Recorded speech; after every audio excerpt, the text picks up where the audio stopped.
अस्सलाम वालेकुम। चलें स्टार्ट करते हैं।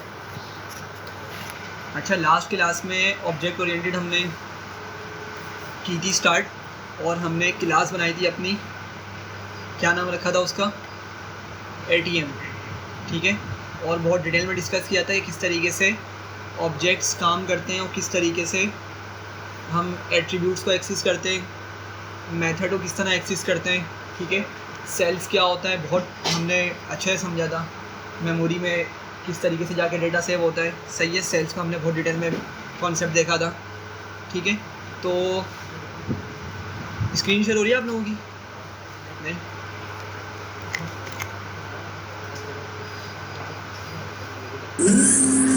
ठीक है, हमने मेमोरी के हिसाब से सारी डिटेल्स इसकी देखी हुई थी कि किस तरीके से सारा ये काम चल रहा होता है। ठीक है, अच्छा, आज हम एक और क्लास बनाएंगे और आपको थोड़ा सा और आइडिया होगा कि ऑब्जेक्ट ओरिएंटेड किस तरह से काम करती है। ठीक है, तो आज जो है हम सबसे पहली क्लास बनाने वाले फ्रैक्शन की। ठीक है,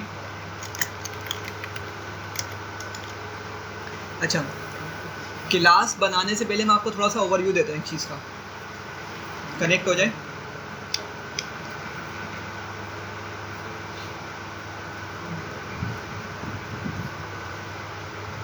चलें, अच्छा इसको देखें, अगर मैं करता हूँ 5 डिवाइडेड बाय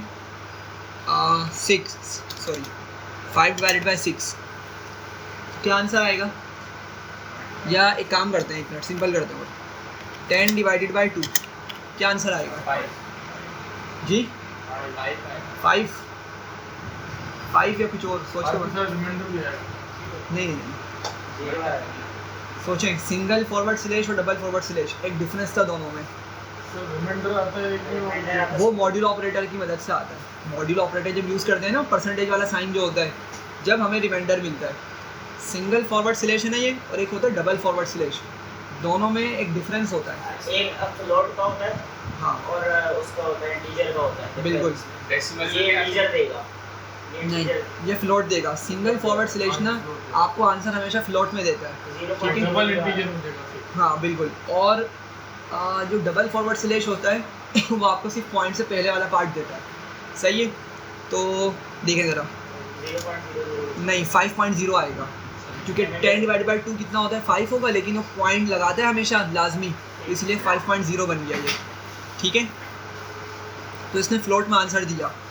अच्छा, अब अगर मैं लेट से एक लिखता हूँ 13 डिवाइडेड बाई 2, तो अब क्या आंसर करेगा ये? अब ये क्या आंसर करेगा, जल्दी से सोच के बताएं 7.5 जी। 6.5 6.5, ठीक है, 6.5 इसका आंसर आएगा। तो आप एक चीज़ देख लें कि जब मैं डिवाइड करता हूँ दो नंबर्स को, तो ये मुझे आंसर किस में दे रहा है? फ्लोट में दे रहा है। अगर फ्लोट में नहीं आना बनता, जब भी फ्लोट में दे रहा है, ठीक है, और फ्लोट में आता है तो जब भी फ्लोट में ही दे रहा है ये। ठीक है, तो एक हमने स्कूल लाइफ के अंदर हम एक चीज़ पढ़ा करते थे, फ्रैक्शंस क्या होते थे? उसकी एक न्यूमरेटर की वैल्यू होती थी, एक लाइन होती छोटी सी, और उसके बाद डिनोमिनेटर में कुछ वैल्यू होती थी। ठीक है, लेट्स से मैं बोलता हूँ कि 5/6, ठीक है, या 2/9, ये क्या है? ये फ्रैक्शंस हैं। ठीक है, तो अगर मैं फ्रैक्शंस के साथ डील करना चाह रहा हूँ, पाइथन के अंदर फ्रैक्शन की कोई डेटा टाइप मौजूद नहीं है, लेकिन हमने कौन कौन सी डेटा टाइप्स पढ़ी हैं? इंटीजर पढ़ी, फ्लोट पढ़ी, बूलियन पढ़ी, स्ट्रिंग्स पढ़ी, लिस्ट पढ़ी, टपल्स पढ़े, डिक्शनरीज पढ़ी, सेट्स पढ़े। ठीक है, ये कुछ हम पढ़ चुके हैं। ठीक है, और अभी आगे डेटा टाइप्स हम पढ़ेंगे, नमपाई, पांडास, मशीन लर्निंग, ये सारी अलग अलग डेटा टाइप्स और मौजूद हैं। ठीक है, लेकिन हमने कभी भी फ्रैक्शन की डेटा टाइप नहीं पढ़ी। ठीक है, तो फ्रैक्शन की डेटा टाइप पाइथन के अंदर बाय डिफ़ॉल्ट एग्जिस्ट नहीं करती। ठीक है, तो लेट से मैं एक काम करता हूँ, मैं बोलता हूँ यहाँ पे 2/3 प्लस 5/9। अब ये फ्रैक्शन है ना, अगर आप लोग इसको देखें, अगर मैं इसको नॉर्मली लिखूंगा तो किस तरह लिखूंगा? मैं इसको 2, एक लाइन आएगी, 3 प्लस और 5/9, इस तरीके से आएगा। विजुअलाइज कर रहे हैं ना आप लोग माइंड में? ये फ्रैक्शन है, लेकिन जब मैं इसको एग्जीक्यूट करूँगा ना, तो अगेन ही मुझे आंसर किस में देगा? पॉइंट में दे देगा, ये फ्लोट में आंसर दे देगा। अगर मैं चाह रहा हूँ कि मुझे फ्रैक्शन में आंसर मिले, मतलब न्यूमरेटर हो और डिनोमिनेटर हो, इस तरह का मुझे आउटपुट चाहिए, तो ये पाइथन के अंदर बाय डिफ़ॉल्ट नहीं काम करता। प्रॉब्लम समझ में मिलेगा आप लोग। तो देखें इसको मैंने एग्जीक्यूट किया तो इसने सम तो सब कुछ सही किया सब कुछ, लेकिन वो फ्लोट में आंसर ला के दे रहा है। अब अगर मैं चाह रहा हूँ कि भाई मैं इसका फ्रैक्शन ही बनाकर आंसर को गेट करूँ, तो पाइथन के अंदर इसका ही कोई चीज़ एग्जिस्ट नहीं करती। पहले यहाँ तक समझ ना आप लोग, यहाँ तक पॉइंट समझ आ गया, ठीक है। तो आज हम क्या करने लगे, आज हम अपनी खुद की फ्रैक्शन डेटा टाइप बनाएंगे, सही है। हमने लास्ट क्लास में एक एटीएम की डेटा टाइप बनाई थी क्लास की मदद से। आज हम क्या करेंगे, फ्रैक्शन की डेटा टाइप बनाएंगे कि वो क्या करेगा, प्लस माइनस मल्टीप्लिकेशन डिवीजन सब चीज़ों को हैंडल करने वाला है हमारा कोड, सही है। और हमें आंसर भी किस में देगा, फ्रैक्शन में ही दे रहा होगा सिंप्लीफिकेशन के बाद, सही है। तो चलें स्टार्ट करते हैं। अच्छा, तो जब भी हम बोलेंगे ना कि हमने अपनी खुद की डेटा टाइप बनानी है, तो पहली बात तो समझ लीजिएगा कि हम ऑब्जेक्ट ओरिएंटेड प्रोग्रामिंग की बात कर रहे हैं, पहली बात। दूसरी बात कि हम जो अपनी खुद की डेटा टाइप बनाएंगे ना, वो क्लास के कोड की मदद से बनाई जाएगी। क्लास का एक कोड लिखेंगे, क्लास की मदद से भी हम देखते हैं, वैसे हमने लास्ट क्लास में भी देखा था, क्लास करके कीवर्ड होता है, उसकी मदद से हम अपने पूरा एक लॉजिक डिफाइन करेंगे। उस लॉजिक की मदद से हमारी खुद की एक डेटा टाइप बन रही होगी, कस्टम डेटा टाइप, सही है। तो हम लिखते हैं, सबसे पहले मुझे लिखना होगा क्लास, ठीक है। क्लास एक कीवर्ड है, जिस तरह हम फंक्शन बनाया करते थे उस टाइम पे क्या लिखते थे, डेफ लिखते थे, अगर याद होगा, ठीक है। यहाँ पे क्लास लिखना पड़ेगा हमें, और उसके बाद हमें क्लास का नाम देना होगा। तो सिंस मैं फ्रैक्शन से डील कर रहा हूँ तो मैं इसलिए इसको नाम भी फ्रैक्शन का ही दे देता हूँ, ठीक है। और फ्रैक्शन का नाम किस तरह देना होगा, मैं फर्स्ट लेटर कैपिटल रखूँगा, हर वर्ड को पहली बात जोड़ के लिखूँगा। अगर लेट से मेरे पास 2 या 3 वर्ड्स हैं तो तीनों को मैं जोड़ के लिखूँगा एक साथ, ठीक है। जैसे अगर मैं लिखता माई फ्रैक्शन, फॉर एग्जाम्पल मैं इसको नाम देता हूँ माई फ्रैक्शन, तो माई फ्रैक्शन बिल्कुल जोड़ कर लिखेंगे, और हर वर्ड का फर्स्ट लेटर कैपिटल बनाया जाएगा। तो माई फ्रैक्शन के केस में किस तरह बनेगा, ये एम कैपिटल होगा और वाई छोटा, और फिर फ्रैक्शन एक न्यू वर्ड है, उसको मैंने कंबाइन किया माई के साथ, और फर्स्ट लेटर कैपिटल होगा। कर सकते हैं, लेकिन एक कन्वेंशन है, आपकी मर्ज़ी, आप अंडरस्कोर यूज़ कर लें या किसी और तरीके से लिख लें।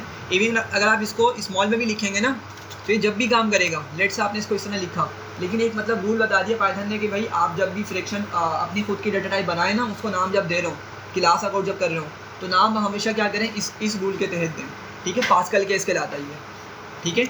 तो इसको मैंने कैपिटल एफ से फ्रैक्शन का नाम दे दिया। अभी सिर्फ फ्रैक्शन ही हमारा एक वर्ड, तो इसको इसलिए मैंने फर्स्ट लेटर को कैपिटल कर दिया। अगर 2 या 3 वर्ड्स होते, पहली बात उनको कंबाइन करके लिखता बगैर अंडरस्कोर के, ठीक है। और हर वर्ड का फर्स्ट लेटर कैपिटल होगा।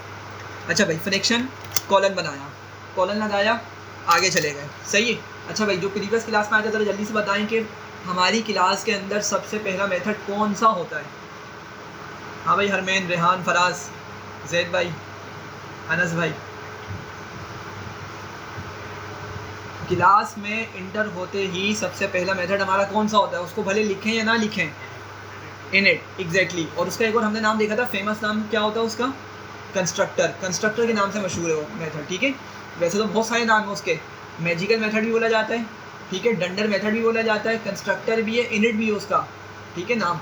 लेकिन सबसे ज़्यादा फेमस किस वजह से, वो कंस्ट्रक्टर बोला जाता है उसको, कंस्ट्रक्टर बोल के उसको कॉल किया जाता है। तो अब मुझे क्या करना है, अंदर एक मेथड बनाना है, सही है। और उस मेथड में मैं क्या करूँगा, उस मेथड में अब आप लोग सोच के बताएं, अगर मैं एक सिंपल फ्रैक्शन की बात करूँ, एक फ्रैक्शन, बस 2-3 की बात नहीं कर रहा, सिर्फ एक फ्रैक्शन, उसमें मुझे मिनिमम कितने नंबर्स चाहिए होंगे या कितना डेटा मुझे चाहिए होगा। एक फ्रैक्शन है बस, मिनिमम 2, एक ऊपर वाला और एक लाइन के नीचे वाला, जिसको हम न्यूमरेटर और डिनोमिनेटर बोलते हैं। मुझे कम से कम 2 नंबर्स चाहिए, ऐसे ही है। तो मैं क्या करूँगा, मैं उन 2 नंबर्स को यूज़र से लेने के लिए ये इनिट के मेथड में उसको लिख दूँगा, सही है। किस तरह लिखूँगा, अच्छा एक और बात, जो प्रीवियस क्लास में आते थोड़ा जल्दी से बताएं कि मैं यहाँ पर जब इनिट मेथड लिखूँगा तो मुझे स्टार्ट कहाँ से लेना उसको, मतलब किस तरीके से मैं लिखना स्टार्ट करूँगा उसको। नहीं, 2 स्लैश नहीं, डॉट लिखेंगे ना, मेथड है ना। देखिए मेथड हम डिफाइन कर रहे हैं, मेथड कॉल नहीं कर रहे, मेथड को हम डिफाइन कर रहे हैं यहाँ पे, डेफ। देखिए हमने बात की थी, अगर याद हो, शायद दूसरी तीसरी क्लास का कॉन्सेप्ट था कि अगर हमारा डेफ वाली चीज़ क्लास के बाहर है। हमने एक बात की थी, पहली बात कि फंक्शन और मेथड, पहले तो हमने इस पर डिफरेंस देखा था कि फंक्शन डायरेक्टली कॉल होते हैं, जैसे प्रिंट, लेन, LEN, टाइप, ठीक है, इनपुट, ये सारे फंक्शन से जो डायरेक्ट चलते हैं बगैर डॉट के।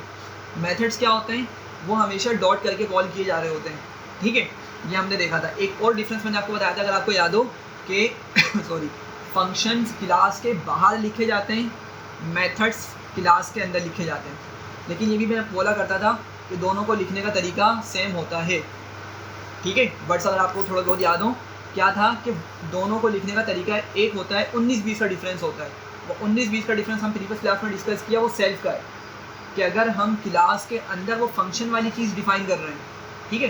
क्लास के अंदर लिखने फंक्शन बोलते नहीं है, लेकिन मैं आपको समझाने के लिए फंक्शन बोल रहा हूँ ताकि आपके माइंड में थोड़ी सी इमेज बने कि जिस तरह हम कभी फंक्शन बनाया करते थे ना डेफ लिख के, वही बिल्कुल सेम चीज़ हम यहाँ पे अब लिखने वाले हैं, बिल्कुल सेम चीज़ है। लेकिन एक चीज़ का डिफरेंस आएगा, वो क्या है कि हमने सेल्फ लाजमी लिखना है। ब्रैकेट्स बनाते हुए फंक्शन के नेम के बाद जो ब्रैकेट्स बनाते थे ना, उसमें हमने सेल्फ लाजमी लिखना है, बस इतना सा डिफरेंस है। बाकी सारा हमारा वही फंक्शन वाला कोड या फंक्शन वाला लॉजिक यहाँ पे चल रही होती है। चलें लिखते हैं इसको। तो मैंने डेफ लिखा और जो हमारा कंस्ट्रक्टर है या जो मैजिकल मेथड है उसका नाम क्या है भाई, इनिट है। तो मैंने डबल अंडरस्कोर लगाया और इनिट लिखा, फिर डबल अंडरस्कोर लगाया और मैंने इन ब्रैकेट में क्या लिखना है, मैंने इन ब्रैकेट में लिखा सेल्फ, ठीक है। तो ये जो मेरा मेथड का नाम है ना इनिट, इसके 4 नाम है। इनिट तो इसको बोलते हैं क्योंकि इनिट करके लिखा जाता है। ये कंस्ट्रक्टर भी इसको बोला जाता है।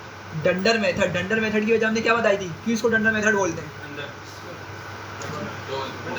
दो इसमें डबल अंडरस्कोर आ रहा है, देखें पीछे भी डबल अंडरस्कोर है, ये देख रहे हैं, ये 2 अंडरस्कोर्स हैं और ये इसके आगे भी कितने अंडरस्कोर्स हैं, 2 अंडरस्कोर्स हैं।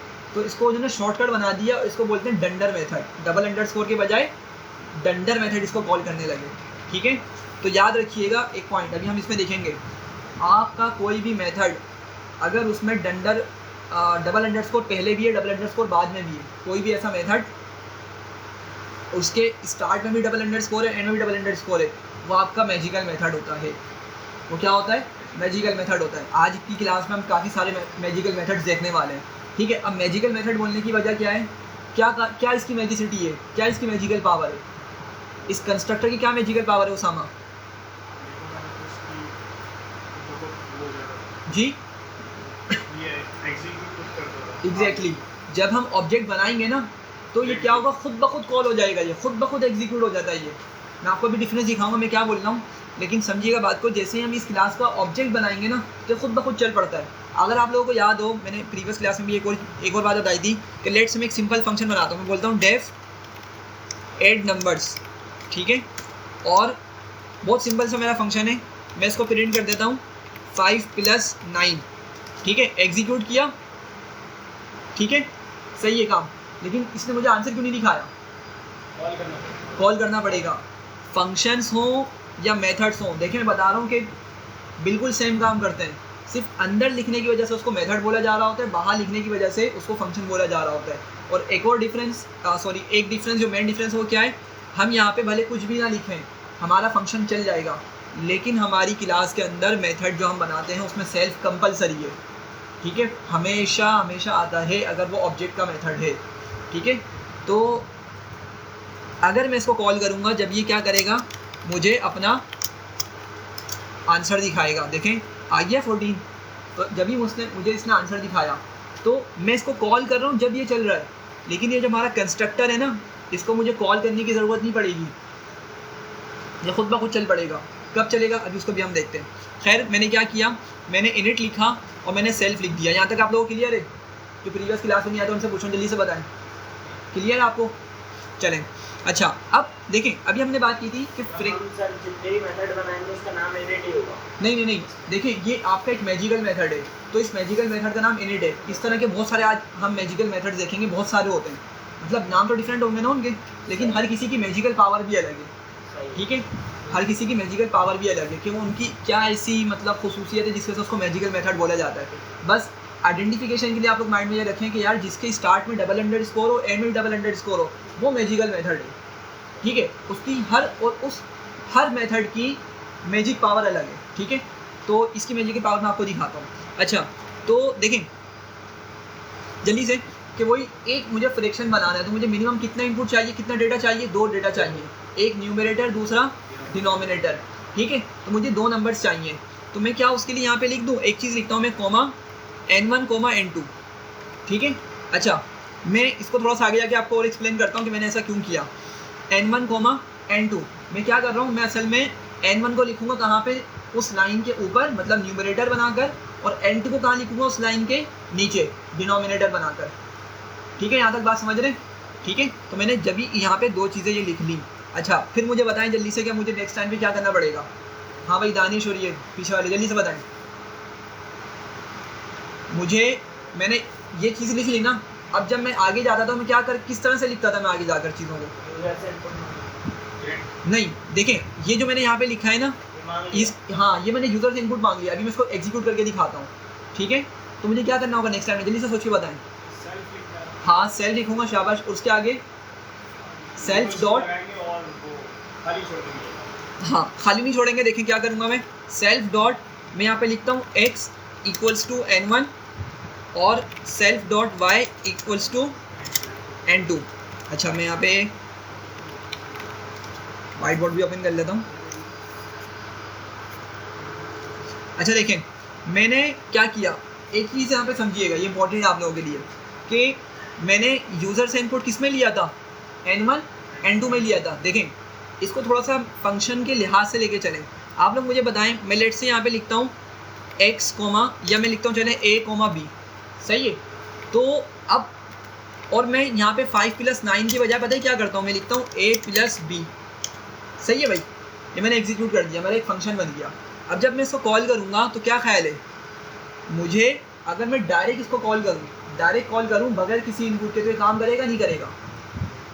दोबारा क्वेश्चन समझें, फंक्शन का नाम क्या है मेरे 8 नंबर्स, ऊपर लिखा हुआ मैंने 8 नंबर्स। ठीक है, तो अगर मैं अब इसको कॉल करता हूँ तो ये काम करेगा या एरर देगा, सोच कर बताएं जी। करेगा, क्या आंसर आएगा, किनको प्रिंट करेगा, लेकिन उसको ए और बी की तो वैल्यू मालूम ही नहीं है।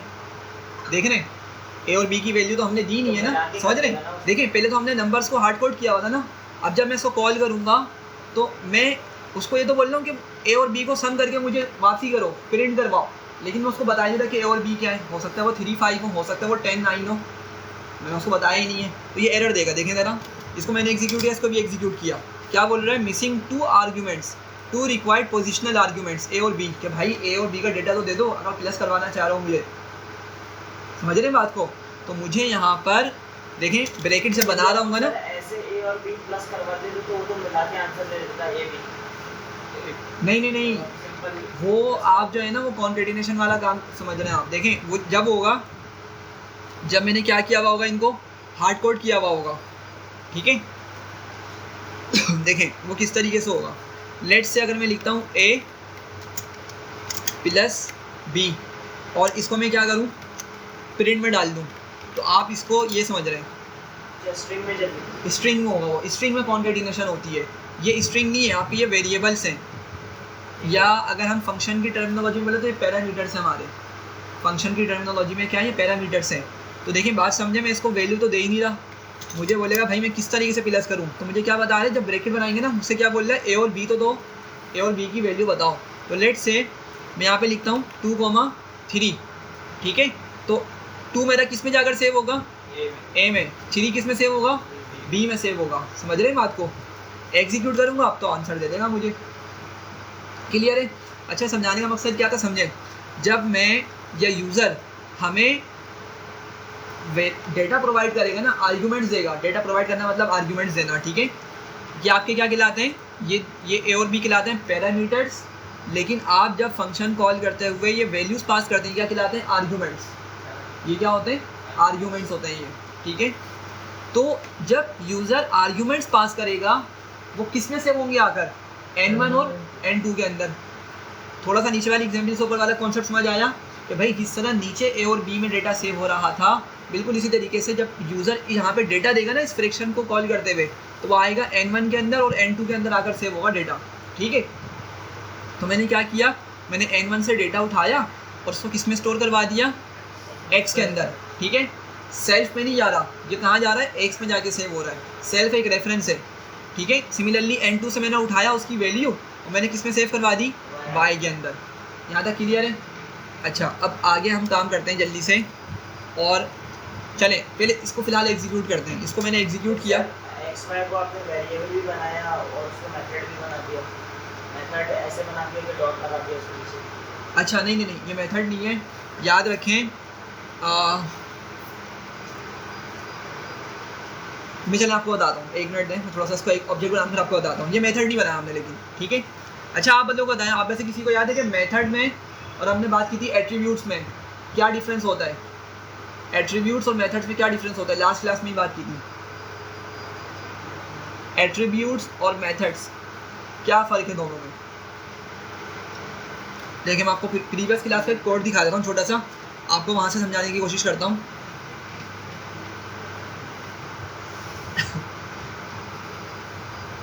देखिए जब हमने ऑब्जेक्ट ओरिएंटेड का इंट्रोडक्शन लिया था ना, आई थिंक ई से पहले की बात है, तो मैंने आपको बताया था कि जब भी हम क्लास बनाते हैं ना तो उसमें हम सिर्फ दो चीज़ें लिखते हैं, बस दो चीज़ें, सिंप्लीफिकेशन के तौर पर बता रहा हूँ। दो चीज़ें लिखते हैं, वो होती बहुत बार बार है, वो दो चीज़ें ही बार बार रिपीट होती है, लेकिन अगर उसको समराइज़ करना सिर्फ दो चीज़ें होती हैं उसके अंदर। क्या क्या होती हैं? एट्रीब्यूट्स और मेथड्स, बस ये दो चीज़ें होती हैं, एट्रीब्यूट्स और मेथड्स। अच्छा अब होता क्या है? एट्रीब्यूट्स का मतलब क्या होता है? कैरेक्टरिस्टिक्स, प्रॉपर्टीज़ किसी भी चीज़ की, के खुसूसियात क्या हैं, किसी भी ऑब्जेक्ट की क्या क्या खुसूसियात हैं, हाँ वो क्या है, वो उसके एट्रीब्यूट्स कहलाते हैं, ठीक है। पाइथन उसको एट्रीब्यूट्स बोलता है, ठीक है। और दूसरी चीज़ क्या होती है? मेथड्स होते हैं कि वो ऑब्जेक्ट क्या कर सकता है, वो ऑब्जेक्ट क्या कर सकता है, ये मेथड्स होते हैं उसके, ठीक है। पाइथन के अंदर हम क्या बोलते हैं? मेथड्स किसको बोलते हैं कि भाई वो जो ऑब्जेक्ट है ना वो क्या कर सकता है। अब इसको इस तरह देखें, जैसे लेट से एक कैट है, कैट, अगर मैं कैट की क्लास बनाता हूँ, ठीक है, तो कैट के एट्रीब्यूट्स क्या क्या होंगे, उसकी क्या क्या खुसूसियात होंगी? कलर हो सकता है, ठीक है, उसकी लेग्स 4 ही होती हैं हमेशा, ठीक है, ये उसकी एक एट्रीब्यूट है, कैरेक्टरिस्टिक है। अच्छा एयर, हाँ जंपिंग पावर, बिल्कुल ठीक है, जंप लगा के वो काफ़ी, ठीक है। लेकिन जंपिंग पावर जो होगी ना, अगर हम ये देख रहे हैं, अगर एक न्यूमेरिक वैल्यू की बात करें कि उसमें कितनी कैपेबिलिटी है, ठीक है, तो वो एट्रीब्यूट है। लेकिन जंप करना ये किसका काम है? हाँ ये वो काम कर रही है ना, मतलब ये वो काम कर सकती है, तो ये मेथड बनेगा उसका, मतलब वर्ब जो होगा वो मेथड होगा, एग्जैक्टली जो है वो एट्रीब्यूट, ये बोल सकते हैं, बिल्कुल ठीक है। जो वो काम कर सकती है वो मेथड बनेंगे हमारे पास पाइथन के अंदर, और जो उसकी कैरेक्टरिस्टिक्स हैं वो हमारे पास एट्रीब्यूट्स बनते हैं, ठीक है। उसके बाद क्या एट्रीब्यूट हो सकती है कि उसकी भाई एक टेल होती है, ठीक है। और एक और चीज़ कि अगर हम उसके खाने पीने के हवाले से बात करें, ठीक है, तो क्या है वो गोश्त खोर है, मतलब गोश्त खाती है वो, ठीक है। तो ये मतलब उसका फेल है ना, मतलब ये वो काम करती है, कभी वो गिरास और इस तरह की चीज़ें तो नहीं खाती, ठीक है। तो उसका खाने पीने का जो अगर हम बनाना चाहें वो क्या बनेगा? मेथड बनेगा, एट्रीब्यूट नहीं बनेगा, सही है। अगर कलर की बात करें, उसकी आइस के कलर की बात करें, तो सिंपल एक कैरेक्टरिस्टिक है, वो एट्रीब्यूट बनेगा, ठीक है। सिमिलरली अगर डॉग की बात करें, ठीक है, अच्छा एक मिनट, अगर कैट की बात करें, वो क्या कर सकती है? एक काम करती है म्याऊं, जो डॉग नहीं कर सकता, या किसी दूसरे एनिमल से कंपेयर करें तो वो जो काम कर सकती है और कोई दूसरा एनिमल या कोई दूसरा बर्ड वो काम नहीं कर सकता, समझ रहे हैं? तो जब भी हम क्लास बनाते हैं किसी चीज़ को देखते हुए, सिर्फ दो चीज़ें होती हैं उसकी, एट्रीब्यूट्स, लेकिन बहुत सारे हो सकते हैं, जिस तरह मैंने कहा मेथड्स, जो वो काम कर सकती है या वो ऑब्जेक्ट जो काम कर सकता है वो मेथड्स होते हैं, ठीक है, और वो बहुत सारे हो सकते हैं। अगर कार की बात करें तो कार क्या क्या काम कर सकती है? फॉरवर्ड जा सकती है, बैकवर्ड आ सकती है, ठीक है, टर्न हो सकती है। बेसिकली मतलब किसको कहते हैं क्लास बनाना? किसी फंक्शन, क्लास बनाने का मतलब अगर आपको बताऊँ ना, हम एक क्या बोलेंगे, कोई प्रोग्राम क्या क्या काम कर सकता है, इसको कहते हैं क्लास। ये तो है उसके अंदर, लेकिन अगर आपको मैं बताऊँ क्या, एक वर्ड ज़बान पे नहीं आ रहा, एक तरीके से ना हम टेम्पलेट बना रहे हैं, समझ लें टेम्पलेट बना रहे हैं। जैसे रियल एग्जाम्पल देखते हैं, आपने देखा होगा कि जब भी कोई कंस्ट्रक्शन होती है किसी बड़े प्रोजेक्ट पे, तो इसका पहले एक ढांचा या नमूना बनाया जाता है ना, देखा होगा, वो एक मिसाल के तौर पे बना के रखा हुआ होता है सामने, जो कोई फ्लैट्स हुआ है, हाँ क्या बोलते हैं उसको, आर्किटेक्चर, वो देखें ना, मतलब उस तरह का जो बनने वाला होता है उसका एक रेप्लिका बना के सामने रख के दिखाते हैं कि भाई ये इस तरीके से मॉडल होता है, जो भी होता है, ठीक है। तो उसकी मदद से जो बायर है, जो परचेज़र है आने वाला है, ठीक है, उसको आइडिया होता है, अच्छा भाई इस तरह के रोड्स होंगे, इतना बड़ा वो होगा, मतलब ये पार्किंग की जगह होगी, थोड़ा सा इमेजिन कर रहे हैं। तो वो जो चीज़ बना के रखते हैं ना, हम उसको अगर प्रोग्रामिंग के लिहाज से देखें, हम उसको बोल सकते हैं वो क्लास है। उसका जो असल ऑब्जेक्ट है वो सामने बनकर आएगा जो टाइम के बाद एक आता है। तो हम यही कर रहे होते हैं यहाँ पे कि हम एक टेम्पलेट बना के रख रहे होते हैं। एक और एग्जाम्पल समझाता हूँ। लेट से अभी तो खैर सनानी ने सारा जो सिस्टम है वो ऑनलाइन कर दिया, लेकिन लेट से कि पहले क्या हुआ करता था कि सनानी में लोग आते थे तो उनको एक फॉर्म दिया जाता था, या किसी एक हॉस्पिटल में जाते हैं तो एक फॉर्म मिलता है हमें, वहाँ पे भी ऑल्दो कि सब चीज़ें ऑनलाइन हो चुकी हैं हॉस्पिटल्स के अंदर, लेकिन आप थोड़ा पुराने ज़माने में जाकर उसको समझें कि एक फॉर्म दिया जाता था जिसमें उसका पेशेंट का नाम, पेशेंट की एज, एड्रेस, CNIC नंबर, ये बेसिक सी इन्फॉर्मेशन होती थी। ठीक है, अब आप लोग मुझे सोच के बताएं कि क्या जो बनाने वाला उस फॉर्म को जिसने बनाया, क्या वो हर पेशेंट के लिए अलग से डिज़ाइन करेगा? नहीं, एक बना लिया होगा उसने, एक टेम्पलेट बना लिया होगा और उसकी बहुत सारी कॉपीज़ बना दी। ऐसे ही किया होगा ना। अब हर पेशेंट के लिए इतना फारिग तो नहीं वो बैठ के बनाएगा, समझ रहे हैं बात को? बहुत सारी कॉपीज़ बना के रख ली, लेकिन उसको बनाने के लिए उसने पहले एक सैंपल बनाया होगा, जो क्या हो गया, एक मॉडल बन गया। ठीक है, कि अब जो भी पेशेंट्स आएंगे उससे इसी फॉर्म के अकॉर्डिंग इन्फॉर्मेशन ली जाएगी। ठीक है, तो उस फॉर्म को कॉपी करी बहुत सारी और उठा के अब पेशेंट्स जो आते तो उनको देना स्टार्ट कर दिया।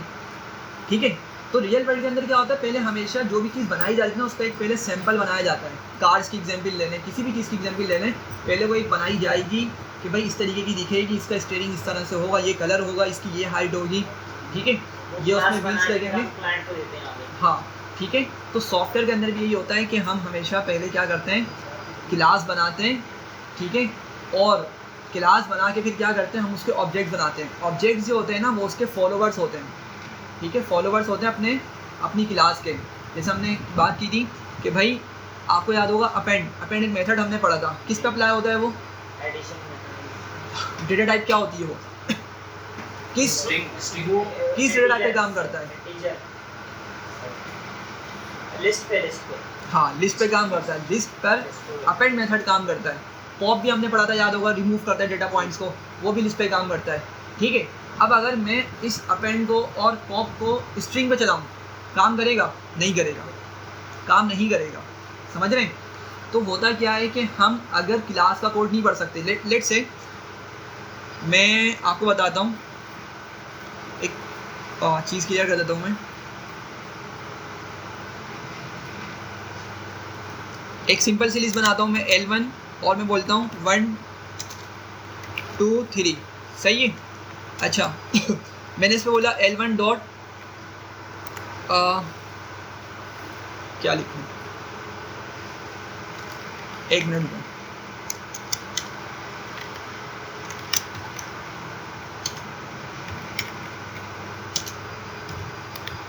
ठीक है, मैंने L1 डॉट अपर लिखा, क्या आंसर आएगा? अपर मेथड क्या करता है, कैपिटल बना देता है ना सबको, ऐसे ही है। तो क्या करना चाहिए इसको?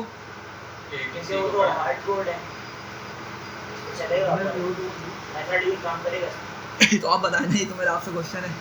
नहीं करेगा। अपर मेथड क्या करता है, कैपिटल कर देता है। तो अगर मैं इसको एग्जीक्यूट करूँ, ये कैपिटल बनाएगा उसको? तो नहीं बनाएगा। क्यों? किस पे चलता है ये? स्ट्रिंग पे चलता है। तो अब इसका आंसर देखिएगा। ठीक है, क्या बोल रहा है? List object has no attribute upper. List list एक क्लास है ना भाई, ठीक है, तो उसका जो हमने ऑब्जेक्ट बनाया, ऑब्जेक्ट क्या हमारा, ये L1 है। ठीक है, इस पर अपर का मेथड काम नहीं करता। तो मैं आपको ये बता रहा था कि कभी हमने आज तक, हमारी मेरे ख्याल में 29वीं क्लास आज हमारी, क्या कभी हमने लिस्ट क्लास का कोड खोल के देखा? जिस तरह हमने अपनी ये खुद की क्लास बनाई है, ये थोड़ा बहुत अपना कोड बनाया है अभी, ये देखें फ्रैक्शन का थोड़ा बहुत जो कोड लिखा है, क्या मैंने कभी आपको लिस्ट की या डिक्शनरी की या किसी दूसरी डेटा टाइप का कोड खोल के दिखाया? नहीं ना। हमने हमेशा क्या किया, उसका ऑब्जेक्ट बनाया और उस पर सारे मेथड्स अप्लाई किए और फिर समझा। समझ रहे हैं बात को? तो हमने जो असल चीज़ है ना उसको कभी भी नहीं देखा। हमने क्या किया, उस क्लास का ऑब्जेक्ट बनाया।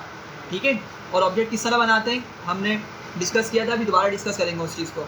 ऑब्जेक्ट किस तरह बनाते हैं डिस्कस करेंगे, लेकिन उस ऑब्जेक्ट को बनाने के बाद हम क्या कर सकते हैं, क्लास में हमने जो भी कुछ लिखा हुआ है ना मेथड्स की फॉर्म के अंदर और एट्रीब्यूट बना के, वो सारी की सारी चीज़ें हम उस ऑब्जेक्ट पर अप्लाई कर सकते हैं। समझ रहे हैं? तो मेरा कहने का मतलब यहाँ पे ये है कि जो असल चीज़ है ना क्लास वाली, हमने कभी क्लास का कोड नहीं देखा, लेकिन हमने क्या किया, उसकी एग्जाम्पल्स की मदद से या उसकी जो ऑब्जेक्ट बना के हमने उस पर डिफरेंट मेथड्स अप्लाई किए, उसकी मदद से हमने क्लास को समझा कि क्लास लिस्ट पे कौन कौन से मेथड्स काम करते हैं, किस तरह उस पर इंडेक्सिंग चलती है, किस तरह उस पर स्लाइसिंग चलती है, किस तरह हम डेटा को रिमूव करते हैं। ये सारी चीज़ें हमने उसके ऑब्जेक्ट्स बना के समझी। समझ रहे हैं बात को? बिल्कुल इसी तरीके से एक और अच्छी एग्जाम्पल है कि बीइंग मुस्लिम, ठीक है, अगर कोई काफिर है, ठीक है, नॉन मुस्लिम है, अगर उसने इस्लाम की स्टडी नहीं करी, ठीक है, और अगर वो मुसलमानों को देखता है, तो मुसलमान अगर वाकई में सही फॉलोवर्स हैं, तो हाँ बाअमल है और सही तरीके से दीन इस्लाम को फॉलो करते हैं, तो क्या उस नॉन मुस्लिम को इस्लाम पढ़ने की ज़रूरत पड़ेगी? वो हमारे बिहेवियर से ही चीज़ों को समझ जाएगा, ठीक है, हमारी एग्जिस्टेंस और जो हम काम करते हैं उसी से क्या समझ जाएगा कि भाई ये दीन किस तरह का है। समझ रहे हैं? उसको पढ़ने की ज़रूरत नहीं है। हाँ पढ़ेगा, जाहिर सी बात है, वो अच्छी बात है, लेकिन क्या है, तो इस्लाम क्या है, एक मतलब एक सैंपल है या एक चीज़ है जिसको हमें फॉलो करना है।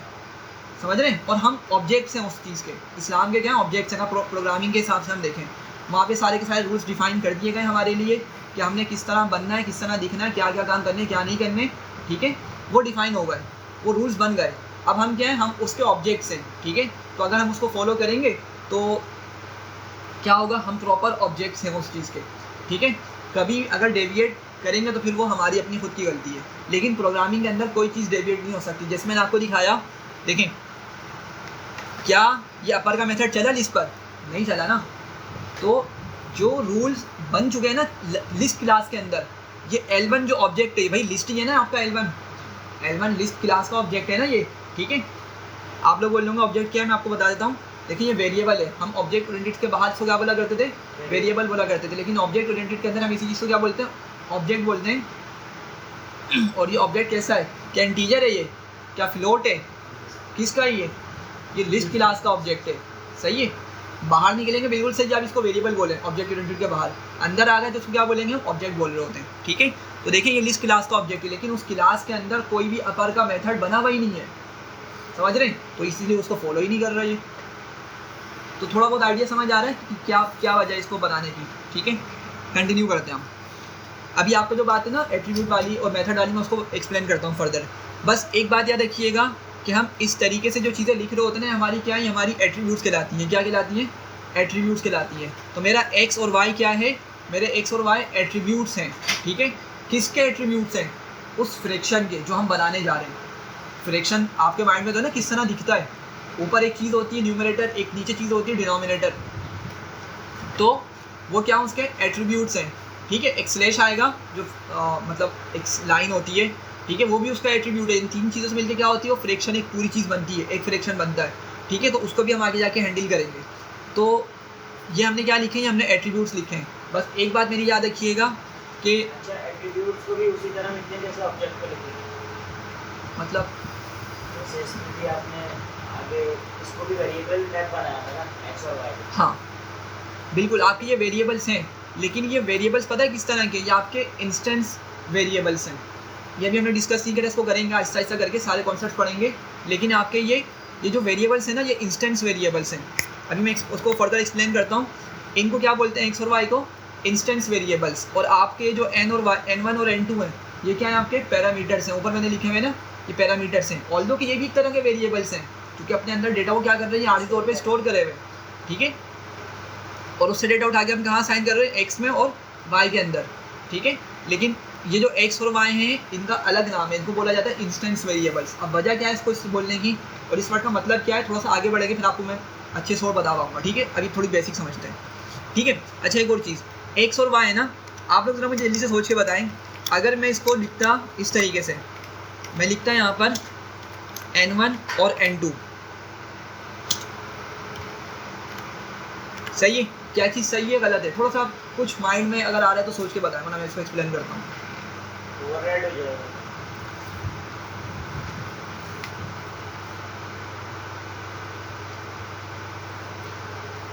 जी जैद भाई, अनस भाई, कुछ माइंड में आ रहा है, ये सही है गलत है?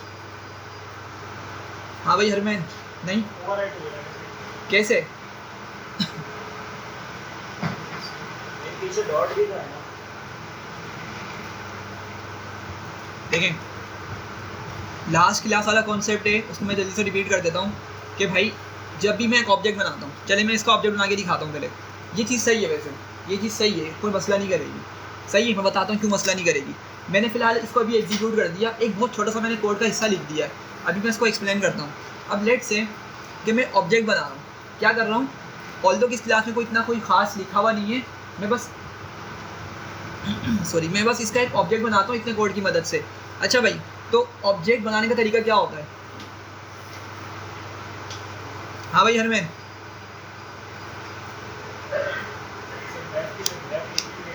भाई क्या हो गया, ऑब्जेक्ट बनाना है भाई, रिवीजन कर लेते यार थोड़ा घर जाकर। जी वेरिएबल क्या? देखें, ऑब्जेक्ट बनाने का मतलब क्या होता है, हम जिस तरह वेरिएबल बनाया करते थे ना उसी तरीके से बनेगा। ठीक है, आप लोग चलिए मुझे एक चीज़ बताएं, मैं लिखता हूँ टेक्स्ट इक्वल्स टू str, ये सही है गलत है? सही है ना भाई। देखें, स्ट्रिंग क्या है, एक आपकी क्लास का नाम है। ठीक है, हमने ये भी बात डिस्कस करी थी कि आज तक हम जिस चीज़ को बोलते आए ना, इंटीजर, फ्लोट, int, ब्रैकेट्स लगा के, ये सब क्लासेस हैं, ये फंक्शंस नहीं है, ये सारी क्लासेस का नाम है। डेटा टाइप के लिए वो क्लासेस हैं, चूँकि डेटा टाइप बनती ही क्लास की मदद से। किसी ने इसको डिफाइन किया है। जी, किसी ने डिफाइन किया है, तो हम उन चीज़ों को पढ़ते आ रहे हैं, हमने क्लास का कोड खोल के नहीं देखा, ये सारी की सारी डेटा टाइप्स हैं। और हम जिसको फंक्शन बोला करते थे वो सिर्फ समझाने के लिए था ताकि आपको समझ आ सके। अगर शुरू में ये बोल दिया था ना कि डेटा टाइप्स हैं, क्लास की मदद से बनी हुई है, तो फिर कन्फ्यूजन में रहते कि यार ये हो क्या रहा है, समझ रहे हैं? जिस तरह मैंने आपको बताया कि जो वेरिएबल बनाते हैं असल में ऑब्जेक्ट ओरिएंटेड के अंदर हम इसको क्या बोलते हैं, ऑब्जेक्ट बोलते हैं। सही है, समझ रहे हैं? तो बहुत सारी चीज़ें यहाँ पे आके चेंज होती हैं। और मैंने, अगर आप लोगों को याद हो, लास्ट क्लास में एक और चीज़ बताई थी कि जो हम बोलते हैं ना वेरिएबल में डेटा स्टोर हो रहा है, n1 में डेटा स्टोर हो रहा है, n2 में डेटा स्टोर हो रहा है, या लेट से टेक्स्ट में डेटा स्टोर हो रहा है, ये बात भी गलत है।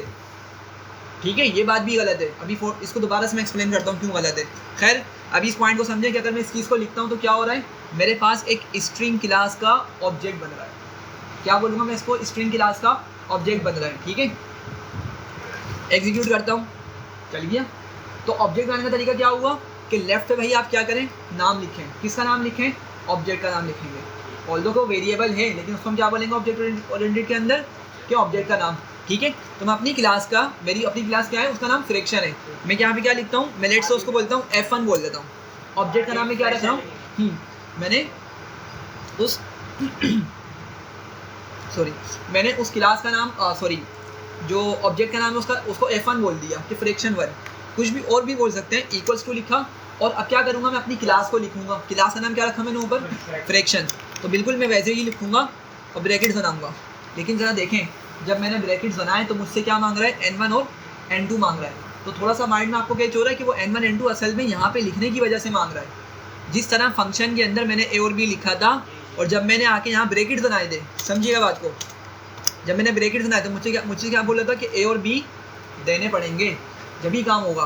तो यहाँ पे भी मुझसे क्या बोल रहा है कि भाई फ्रैक्शन, अगर आप फ्रैक्शन क्लास का ऑब्जेक्ट बना रहे तो मुझे n1 और n2 दे दें। हाँ, अगर मैंने इनको यहाँ से हटा दिया, लेट से मैंने इसको हटा दिया फ़िलहाल, ठीक है, और अब अगर मैं बनाता हूँ ऑब्जेक्ट तो कुछ मांग रहा है मुझसे, नहीं। तो मेरी बात समझ रहे हैं, मैंने क्या कहा था कि असल में यहाँ पर जो लिखने का मकसद है ना मेरा, वो ये था कि भाई जैसे ही यूज़र, जैसे ही बंदा जैसे ही वो बंदा ऑब्जेक्ट बना रहा होगा ना इस क्लास का, तो उसको ऑब्जेक्ट बनाते हुए ये डेटा देना है, अदरवाइज ऑब्जेक्ट बनने ही नहीं देगा। समझ रहे हैं? तो हमें क्या करना पड़ेगा, यहाँ पे उसको 2 नंबर देने पड़ेंगे। ठीक है, तो मैं यहाँ पे लेट से लिखता हूँ 2,3। यहाँ तक भाई सबको बात समझ आ रही है? डिफ़िकल्ट तो नहीं लग रही? थोड़ी सी ड्राई है लेकिन समझने की कोशिश करिए, बहुत इंटरेस्टिंग है। ठीक है, चूँकि हर चीज़ ना रियल वर्ल्ड के अंदर हर चीज़ क्लास बना कर की जाती है। अब जैसे फेसबुक है, हम जितनी भी सोशल मीडिया ऐप्स यूज़ करते हैं वो सारी की सारी अपनी कस्टम क्लासेस बना के कोड करती हैं। समझ रहे हैं? अपनी खुद की क्लासेस बनाती हैं। अब जैसे व्हाट्सअप यूज़ कर रहे हैं तो व्हाट्सअप वालों ने अपनी खुद की क्लास बनाई होगी और फिर उसमें डिफ़ाइन किया होगा कि भाई उनकी जो एप्लीकेशन है ना वो किस तरह बिहेव करेगी। कॉल पे बटन पे क्लिक करेंगे तो क्या होगा, वो कॉल करेगी। वॉइस बटन पे क्लिक करेंगे तो वॉइस करेगी। ये सारी की सारी उसमें वो अपीयरेंस किस तरह से होगी, उसकी बैकग्राउंड थीम क्या होगी, ये सारा का सारा कोड उन्होंने क्लास बना के लिखा है, समझ रहे? अब वो डिफरेंट लैंग्वेज हो सकती है जावास्क्रिप्ट पे किया हो या फ्लटर पे किया हो, दूसरी लैंग्वेज पे किया हो, लेकिन ये काम सारा क्लास बना कर ही होता है, क्लास के बगैर कुछ नहीं होता, सही है? तो इसी वजह से इंपॉर्टेंट है कि रियल वर्ल्ड के अंदर आपकी ऑब्जेक्ट ओरिएंटेड के अलावा मतलब काम होता ही नहीं है, ये कंपलसरी पार्ट है, हर चीज़ इसी की मदद से हो रही होती है, ठीक है? तो अब मैंने जिस तरह बताया था कि देखें सिर्फ हमें चीज़ों को समझना है, ठीक है, चीज़ों को अच्छे से समझना है, कोड लिखने की पंचायत हमारी ख़त्म हो चुकी है। जिस तरह से AI दुनिया में आ चुका है ना, और इतनी तेज़ी से AI में काम हो रहा है, मैं आपको मतलब काफ़ी चीज़ें एक्सप्लेन कर चुका हूँ एग्जाम्पल्स के साथ कि भाई अब मैनुअल कोडिंग ख़त्म हो गई है, मैनुअल कोडिंग ख़त्म हो गई है। अब आपको सिर्फ पता होना चाहिए कि चीज़ें किस तरह काम करती हैं, कॉन्सेप्ट पता होना चाहिए, आप प्रॉम्प्ट देंगे आपको करके दे देगा, समझ रहे बात को? अब ये दौर चल रहा है तो आपको समझ आना चाहिए कि बस चीज़ में हो क्या रहा है, ठीक है? तो अच्छे से समझें इस चीज़ को, ठीक है? अच्छा, तो 2 और 3 मैंने दिया, ठीक है? अब जल्दी से समझें, मुझे बताएं कि 2 किस में जाकर सेव होगा मेरे पास? N1 में, और 3 किस में सेव होगा जाकर? N2 में सेव होगा।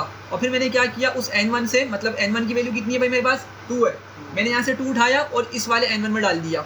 अब बज़ाहिर लग रहा है कि ओवरराइड हो जाएगा, लेकिन बताता हूँ मैं ओवरराइड नहीं होगा। अच्छा, N2 भी क्या होगा? 3 है, वो किस पे चले जाएगा? N2 में चले जाएगा। अच्छा, अब यहाँ से समझिएगा, देखें ये जो पार्ट है ना मेरा, इस पार्ट की मदद से मैं क्या कर रहा हूँ? ऑब्जेक्ट बना रहा हूँ। क्या बोलूँगा मैं इसको? ऑब्जेक्ट बना रहा हूँ। अब ऑब्जेक्ट बनाने का मतलब क्या होता है, एक बार तो जल्दी से देखें।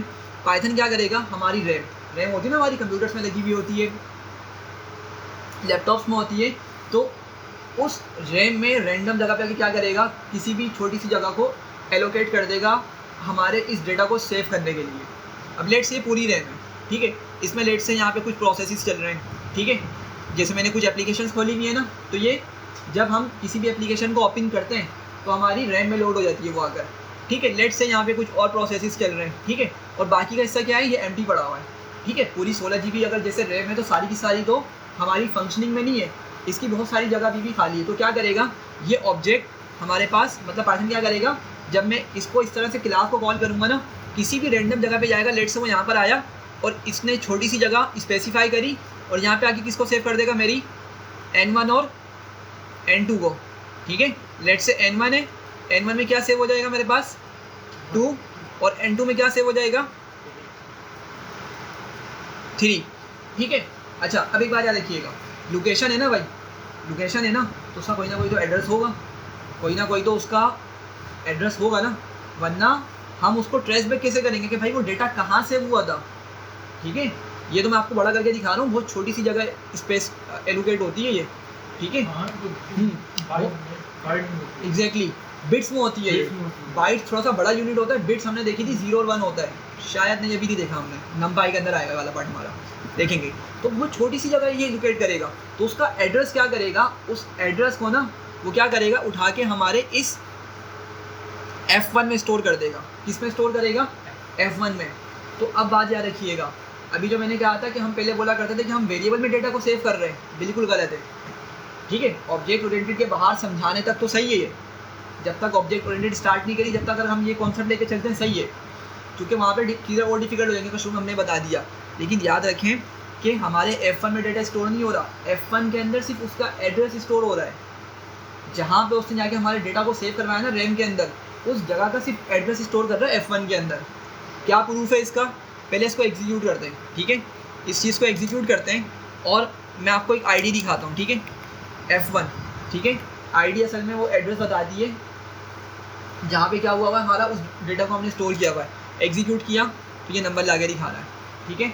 तो इस नंबर की मदद से पाइथन पहचानेगा कि भाई मैंने क्या किया हुआ है, N1 2 N2 = 3 को इस जगह पर सेव किया हुआ है।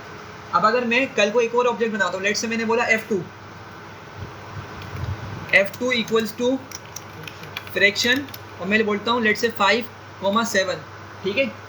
एग्जीक्यूट किया तो क्या किया होगा इसने, अब किसी दूसरी जगह पे गया होगा, रैंडम जगह पे, हम इसको गाइड नहीं कर सकते कहाँ पे जाओ, लेट्स वो यहाँ पर आ गया और अब इसने क्या किया, यहाँ पे आके N1 और N2 की वैल्यू को भी हमारी यहाँ पे सेव करवा दिया, सही है। लेकिन सोच के देखें क्या दोनों के एड्रेस सेम होंगे या डिफरेंट होंगे, डिफरेंट होंगे ना। तो अगर मैं अब इसकी आईडी निकालता हूँ तो मुझे क्या मिलनी चाहिए, इसकी आईडी डिफरेंट आएगी ऊपर वाली से। तो देखें ऊपर का कुछ पार्ट तो सेम मिलेगा आपको, लेकिन एंड का पार्ट देखें ठीक है, एंड का पार्ट आपके पास क्या है, डिफरेंट है। तो यही चीज़ है जिसकी वजह से पाइथन ट्रैक करेगा कि भाई वो डेटा उसने कहाँ सेव किया है जाकर। इतनी बात समझ आ रही है, ठीक है। तो अगेन वाली बात, तो इस एड्रेस को ऑब्जेक्ट कहते हैं? नहीं, ऑब्जेक्ट बोलते हैं कब, जैसे ही हमने क्लास का नाम कॉल किया और अगर क्लास में कुछ डेटा देना है तो हमने वो डेटा दिया और जैसे ही उसको एग्जीक्यूट किया तो पाइथन इसकी एग्जीक्यूशन में क्या करता है, हमारी रैम में जाके छोटी सी स्पेस को एलोकेट करता है, वहाँ पे डेटा को सेव करा देता है। ये जो डेटा सेव हो रहा है ना हमारी रैम के अंदर, इसको हम बोलते हैं कि हमारा ऑब्जेक्ट क्रिएट हो गया। इसको हम क्या बोलते हैं, ऑब्जेक्ट क्रिएट हो गया। और उसका जो एड्रेस है, उसका जो रेफरेंस है, वो उठा के हम वेरिएबल में सेव करवा लेते हैं, ठीक है। इसीलिए पाइथन के अंदर ये जो हमारे नॉर्मल जिसको हम वेरिएबल्स बोला करते थे ना, इसको हम बोलते हैं रेफरेंस वेरिएबल। इसका प्रॉपर जो अच्छा नाम है, कॉन्सेप्चुअल नाम, वो क्या है, रेफरेंस वेरिएबल। के भाई ये रेफरेंस स्टोर कर रहे हैं उस जगह का जहाँ पर वो हमारा डेटा सेव हुआ है जाकर, एक्चुअल डेटा को सेव नहीं कर रहे ये। यहाँ तक बात समझ, सेल भी तो नाम हुए ना कि आगे पीछे वेरिएबल जो हो सकता है, बिल्कुल वेरिएबल इटसेल्फ, इसका मतलब तो यही है। बिल्कुल ऐसी है, ठीक है। तो ये बात समझ आ रही है आप लोगों को, ठीक है। अच्छा, अब चलते हैं वापसी पीछे। जो हम आप लोग बोले थे कि भाई ये ओवरराइड हो जाएगा, ओवरराइड नहीं होगा। अब देखें, सोच के देखें, n1 कुछ सेकंड्स लें और ज़रा सोच के बताएं कि n1 किस क्लास का ऑब्जेक्ट है, n1 की डेटा टाइप क्या है जी। n1 n2 इनकी डेटा टाइप्स क्या है, इंटीजर या फ्रैक्शन, क्या है? तो ये तो फ्रिक्शन आनी चाहिए। सोचें थोड़ा सा। मैं यहाँ पर n1 और n2 के अंदर डेटा कहाँ से भेज रहा हूँ, थोड़ा सा इसको रिवर्स ऑर्डर में लेके जाएं। इनमें डेटा कहाँ से आ रहा है, फिर ये आ रहा है, यहाँ से आ रहा है, तो एक यहाँ से आ रहा है और एक आपके पास यहाँ से आ रहा है, ठीक है। और ज़रा सोच के देखें कि n1 की स्पेसिफिक वैल्यू यहाँ से क्या है, मतलब इस पार्ट से n1 की वैल्यू क्या है हमारे पास, 2 क्या है हमारा, तो वैसे तो इंटीजर इंटीजर है। n1 क्या है, इंटीजर है। तो क्या मैं बोल सकता हूँ, देखिए n1 भी मेरा एक ऑब्जेक्ट है, समझिएगा बात को, ठीक है। n1 अगर मैं आपको वही ऑब्जेक्ट ओरिएंटेड के हिसाब से बताऊँ ना, n1 में सिर्फ क्या हो रहा है, सिर्फ एक रेफरेंस स्टोर हो रहा है। क्या हो रहा है, एक रेफरेंस स्टोर हो रहा है। लेकिन 2 असल में कहाँ से हो रहा है, जाके रैम के अंदर किसी एक स्पेसिफिक लोकेशन पे। मेरी बात समझ रहे हैं, हमारा जो 2 है वो भी एक ऑब्जेक्ट है, लेकिन कौन सी क्लास का ऑब्जेक्ट है, वो इंटीजर क्लास का ऑब्जेक्ट है। भाई इंटीजर बोलते आए ना अक्सर हम इसको, तो टेक्निकली समझें वो क्या है हमारा, वो इंटीजर क्लास का ऑब्जेक्ट है। चलिए एक और चीज़ देखें, देखिए ये बहुत बेसिक से कॉन्सेप्ट है, बहुत इंपॉर्टेंट है। ये अगर आपने समझ लिया ना तो फाउंडेशन यहीं पर है, आगे सब कुछ समझ आ जाएगा आपको। इसके 4 पिलर्स हमने पढ़ने बहुत डिटेल में। अगर ये चीज़ समझ आ गई ना, आपको माइंड में बिठा लिया आपने, ऑब्जेक्ट ओरिएंटेड आपके लिए हलवा हो जाएगी, ठीक है। तो समझें इस चीज़ को। आप लोग मुझे बताएं कि भाई L1 क्या है, ऑब्जेक्ट ओरिएंटेड के बाहर जाएंगे क्या बोलते हैं इसको, वेरिएबल। ऑब्जेक्ट ओरिएंटेड में आ गए, इसको क्या बोलेंगे हम, ऑब्जेक्ट का नाम ही बोल रहे होते हैं। और अगर अच्छा वर्ड, सही प्रॉपर वर्ड यूज़ करना है तो क्या बोलेंगे, रेफरेंस वेरिएबल, ठीक है। और ये चले अगर हम इसको बोलते हैं ऑब्जेक्ट है, ठीक है, कौन सी क्लास का ऑब्जेक्ट है ये, लिस्ट क्लास का ऑब्जेक्ट है, बात भी सही है। लेकिन मुझे ज़रा सोच के बताएं, मैंने इसमें लिखा हुआ क्या है, अंदर स्ट्रिंग लिखे हुए हैं। क्या लिखे हुए, स्ट्रिंग। और हमें पता है कि मैं इसको मिक्स डेटा टाइप लगा सकता हूँ फर्दर में। अगर मैं लिखता हूँ 1 2 3 और मैं कुछ वैल्यूज़ लिखता हूँ फ्लोट के साथ,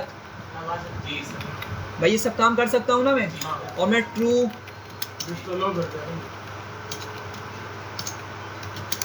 फॉल्स ये लिख सकता हूँ ना मैं।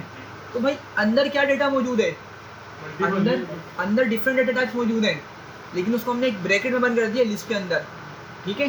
तो हमारा जो L1 है, L1 इंटीजर, स्ट्रिंग, फ्लोट या बूलियन नहीं कहलाएगा, वो क्या कहलाएगा, वो लिस्ट कहलाएगा। क्यों, क्योंकि इस पे कौन सी वाला कॉन्सेप्ट चल रहा है, ब्रैकेट्स की वजह से लिस्ट कहलाता है ये। और अगेन क्या समझे बात को, क्या L1 मेरी लिस्ट है या ऑब्जेक्ट ओरिएंटेड के हिसाब से हम इसको क्या बोलेंगे प्रॉपर वर्ड में, लिस्ट क्लास का ऑब्जेक्ट है। क्या प्रॉपर वर्ड होना चाहिए इसका, लिस्ट क्लास का ऑब्जेक्ट है। लिस्ट तो क्लास का नाम है, समझे थोड़ा सा, इमेजिन करें उस चीज़ को। जब भी मैंने फ्रैक्शन लिखा, फ्रैक्शन क्या है, मेरी क्लास का नाम है। तो अगर मैं ये ऑब्जेक्ट है, एग्जैक्टली। अगर मैं यहाँ पे आपको बताया मैंने F1 मेरे ऑब्जेक्ट का नाम है, ये मेरी फ्रैक्शन वो नहीं है, मेरी फ्रैक्शन क्लास नहीं है।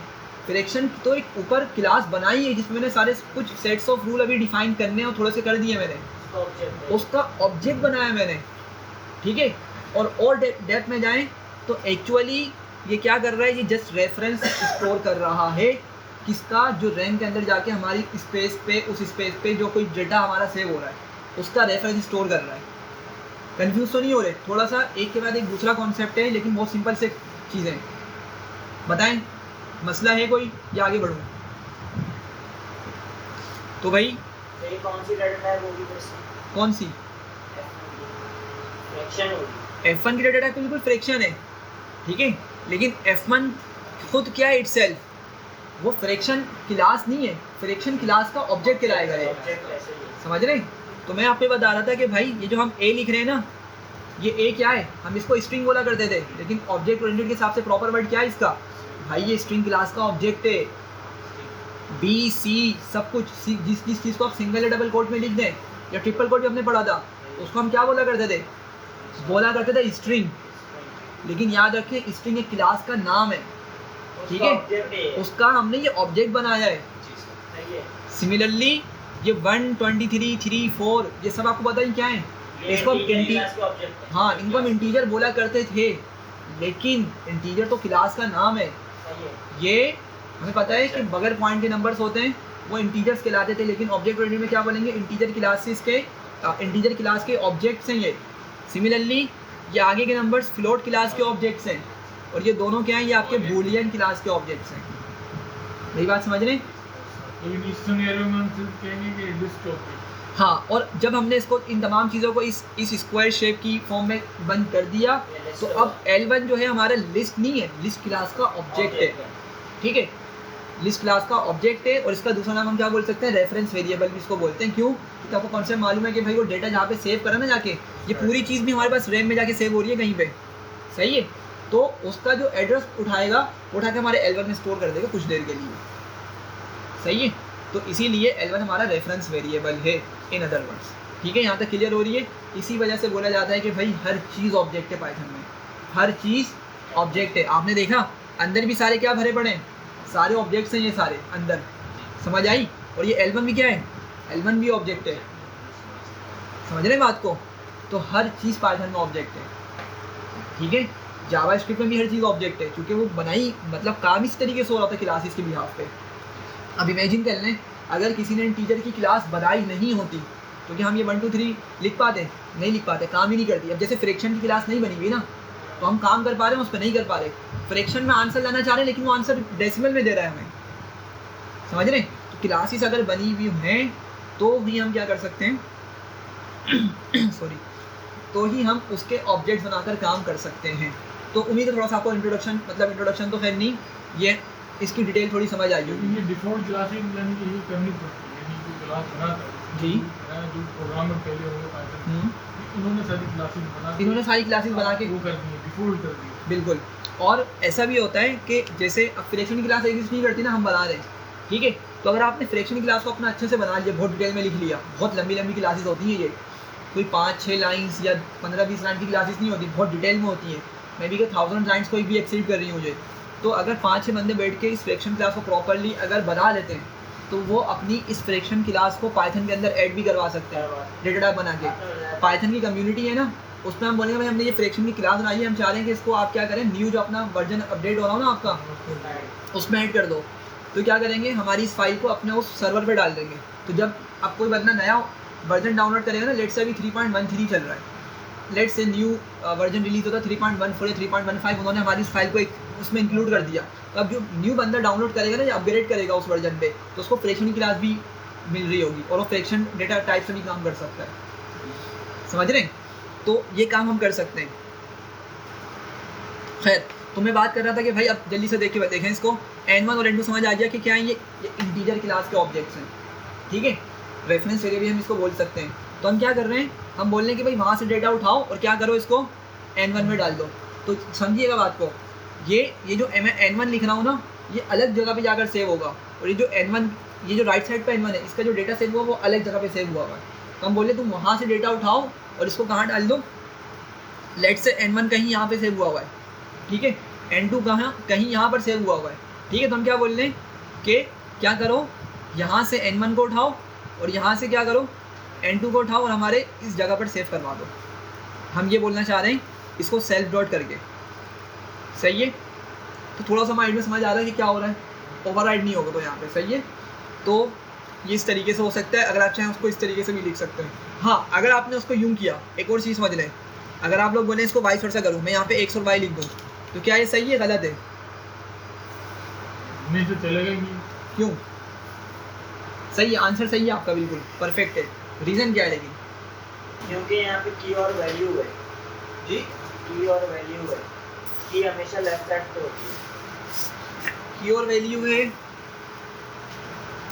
मतलब क्या सोच के आप थोड़ा एक्सप्लेन करें, क्या माइंड में आपके है? सर x और y में आपने डेटा थोड़ी सेव कराया था, तो n1 और n2 में डेटा सेव कराया था। हाँ एग्जैक्टली, समझे बात को भाई। जब यूज़र ऑब्जेक्ट बना के डेटा भेज रहे हैं ना, देखिए 2 और 3 कहाँ से आ रहे हैं, ये ऑब्जेक्ट बनते वक्त आ रहे हैं ना।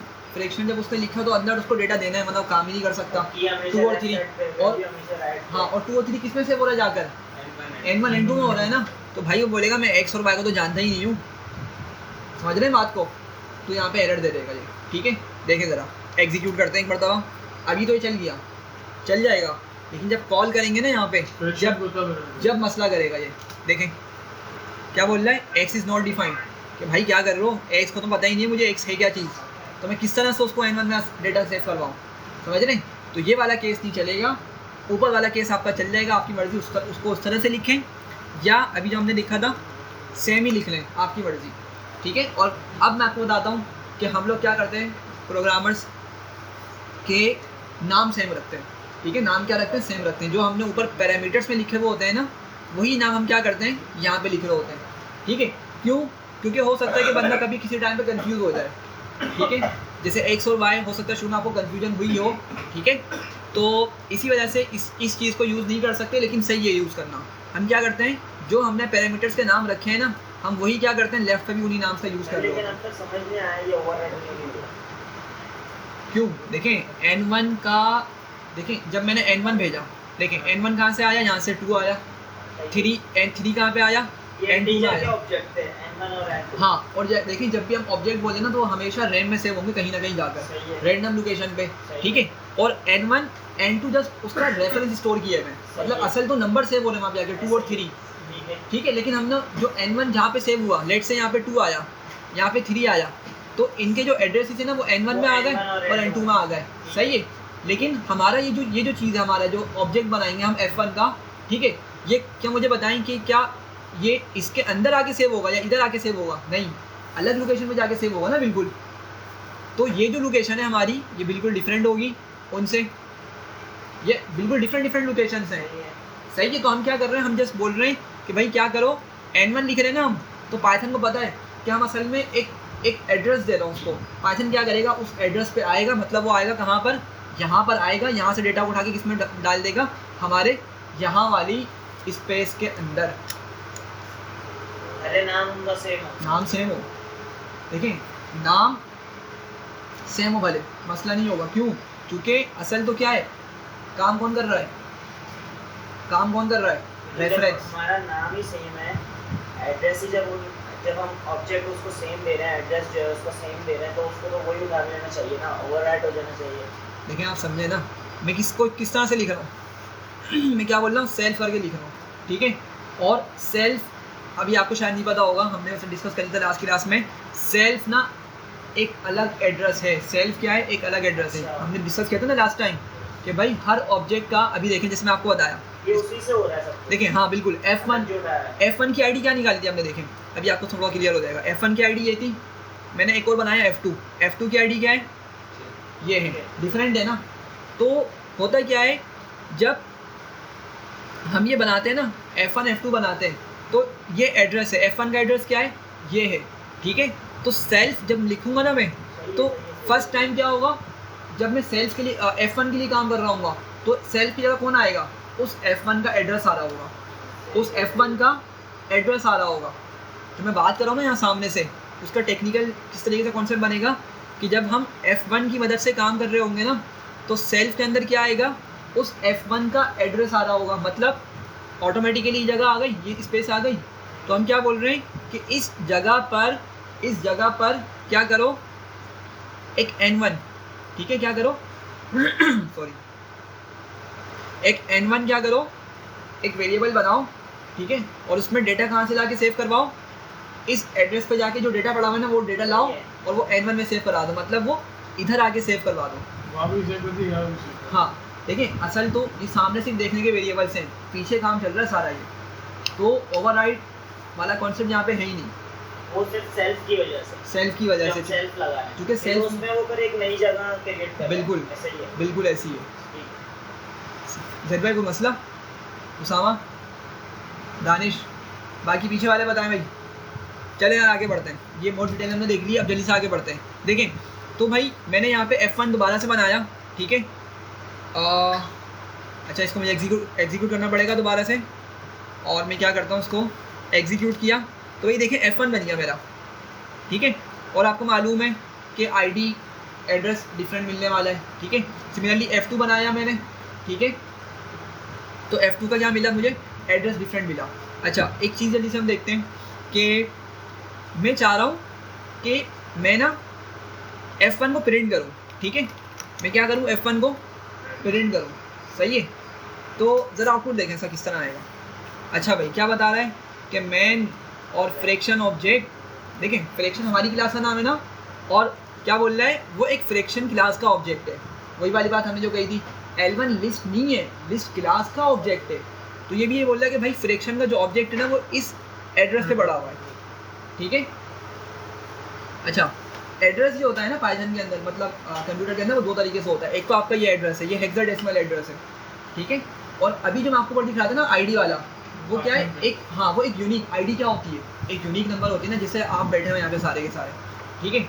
अब क्या हो सकता है कि मैं बोलता हूँ भाई आईडी नंबर लेट से 45, ठीक है, अब हो सकता है यहाँ पे कोई बंदा बैठा हुआ हो, तो वो 45 आईडी की मदद से पहचाना जाएगा ना, या नहीं पहचाना जाएगा, पहचाना जाएगा, जैसा हमारा एनरोल नंबर, हाँ ठीक है।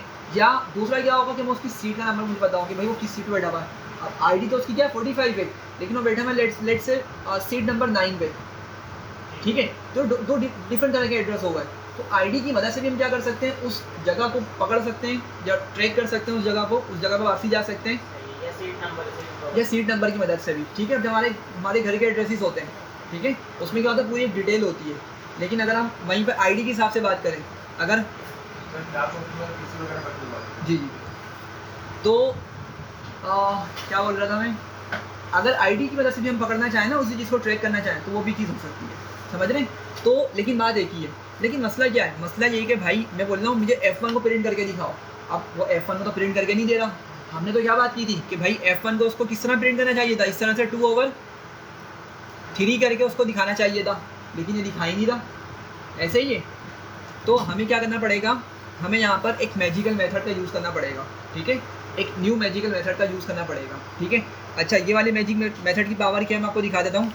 मैं जल्दी से एक छोटी सी चीज़ लिखता हूँ, hello I am in constructor. मैंने ना क्या किया, एक सिंपल सी लाइन ऐड कर ली, कहाँ पर, कंस्ट्रक्टर के अंदर ही, ठीक है। मैंने कहा था ना मैजिकल मेथड है, तो मैजिकल मेथड क्यों मैंने बोला था, देखिए मैंने एक सिंपल सी प्रिंट की लाइन ऐड कर दी इसके अंदर। अच्छा मैं इसको एग्जीक्यूट करता हूँ, मैं ऑब्जेक्ट बना रहा हूँ दोबारा से वो इसी क्लास का। अब जरा देखिएगा आउटपुट में क्या मिलेगा। जैसे मैंने एग्जीक्यूट किया, कैसे मुझे खुद ब खुद मैसेज ला के दिखा दिया। ये इसकी मैजिकल पावर है कि भाई अगर आप कंस्ट्रक्टर को लिखते हैं ना अपनी क्लास के अंदर, तो आपका ऑब्जेक्ट बनते वक्त वो कंस्ट्रक्टर खुद ब खुद एग्जीक्यूट हो जाता है, खुद ब खुद कॉल हो जाता है, खुद ब खुद कॉल हो जाता है। इस मैजिकल मेथड के अलावा हम जो अपने खुद के नॉर्मल मेथड बनाएंगे ना, वो कभी भी खुद से कॉल नहीं होते, सही है। लेकिन ये खुद ब खुद कॉल हो गया, उसने हमें क्या किया, मैसेज प्रिंट करके दे दिया। देखिए मैसेज प्रिंट करा तो मतलब कॉल हुआ ना भाई, ये इनिट कॉल हुआ ना, जभी तो मैसेज मिल रहा है मुझे। अगर इनिट कॉल ही नहीं हुआ होता तो मुझे मैसेज भी नहीं मिलता, समझ रहे हैं। और अगर मैं इसका दूसरा ऑब्जेक्ट बनाऊंगा दोबारा से क्या होगा, देखिए फ्रैक्शन में मैं एक और ऑब्जेक्ट बनाता हूँ F2, तो दोबारा से मुझे मैसेज दिखा देगा। तो मतलब ये इसकी मैजिकल पावर है कि ऑब्जेक्ट बनते वक्त ये खुद ब खुद कॉल हो जाता है। वैल्यूज़ हमने सेव ही नहीं, मतलब वैल्यूज़ हमने प्रिंट ही नहीं करवाई। वैल्यूज़ तो उसने जाके क्या किया, हमारी मेमोरी में सेव करवा दी, रैम में सेव करवा दी, तो हमने डिस्प्ले थोड़ी करी है। हमने तो कि बस ये हार्ड कोड मैसेज प्रिंट किया है। अगर आप चाह रहे तो उनको भी प्रिंट कर लें, आप उनको भी प्रिंट कर लें, प्रिंट N1 N2, यहाँ प्रिंट कर लो उनको, ठीक है, समझ रहे हैं बात को। तो एक ही बात है, तो ये इसकी मैजिकल पावर है। लेकिन अब हम बात करते हैं कि अब मैं क्या चाह रहा हूँ कि भाई जब मैं प्रिंट फंक्शन कॉल करूँ ना, प्रिंट फंक्शन जब मैं कॉल करूँ तो अभी आप लोग देख रहे हैं मेरे ऑब्जेक्ट को सही तरीके से नहीं दिखा रहा, जिस तरह हम इससे एक्सपेक्ट कर रहे हैं दिखाने के लिए वो उस तरह से नहीं दिखा रहा। तो मुझे क्या करना पड़ेगा, यहाँ पे एक और मैजिकल मेथड लगाना पड़ेगा, और उसका नाम क्या है मेरे पास, अच्छा मेथड है ना, तो हमेशा डेफ से स्टार्ट होगा, ठीक है, डेफ लिखा मैंने। और अच्छा मैजिकल मेथड है तो डबल अंडरस्कोर से स्टार्ट होगा, डबल अंडरस्कोर पे ही एंड होगा। इस मेथड का नाम है स्ट्रिंग, STR शॉर्टकट में लिखते हैं, ठीक है। सेल्फ कंपलसरी आता है, सेल्फ हमारा मेथड में लाजमी लिखा जाता है, ठीक है। आगे गए, कॉलन लगाया, आगे बढ़े, ठीक है। अब मैं क्या करूँगा, यहाँ पर अपनी लॉजिक को लिखूँगा, यहाँ पर क्या करूँगा, अपनी लॉजिक को लिखूँगा। पहले मैं एक काम करता हूँ, मैं एक सिंपल से यहाँ पे एक रैंडम मैसेज प्रिंट करवा देता हूँ, ठीक है। मैंने एक मैसेज सिंपल से प्रिंट करवा दिया, ठीक है। अब ज़रा समझिएगा, मैं दोबारा से ऑब्जेक्ट बनाऊंगा क्योंकि मैंने चेंजेस किए ना अपनी क्लास के अंदर, तो मुझे क्या करना पड़ेगा, दोबारा से ऑब्जेक्ट बनाना पड़ेगा ताकि उसको रूल्स पता चल जाए कि भाई अच्छा ये फर्दर उसमें क्लास में रूल्स अप्लाई हुए हैं तो मुझे भी उन रूल्स को फॉलो करना है। मुझे दोबारा इसको एग्जीक्यूट करना पड़ेगा। मैंने इसको एग्जीक्यूट किया, ठीक है। अब वो मैसेज चला गया क्योंकि मैंने उसको कमेंट कर दिया, देख रहे हैं ये चीज़ मैंने कमेंट कर दी है ना, अब वो मैसेज नहीं दिखाएगा। अब ज़रा समझिएगा, मैं दोबारा से क्या कर रहा हूँ, F1 को प्रिंट कर रहा हूँ। पहले मुझे ये दिखा रहा था मैसेज, ठीक है, ये मैसेज दिखाते तो मेरे लिए बिल्कुल यूजलेस है, किसी काम का नहीं है। अब मैं प्रिंट करूँगा, अच्छा भाई एक चीज़ है, ये बोल रहा है देखें, return string, return non string, ठीक है। मतलब क्या है कि मुझे रिटर्न का यूज़ करना है। यहाँ पे मैंने यहाँ प्रिंट लिखा है ना, यहाँ प्रिंट का यूज़ नहीं होगा, यहाँ पे क्या होगा, रिटर्न यूज़ करना पड़ेगा मुझे। चलिए दोबारा से देखते हैं इसको। अच्छा भाई जो मैंने लिखा था वो खुद ब खुद कॉल हो गया।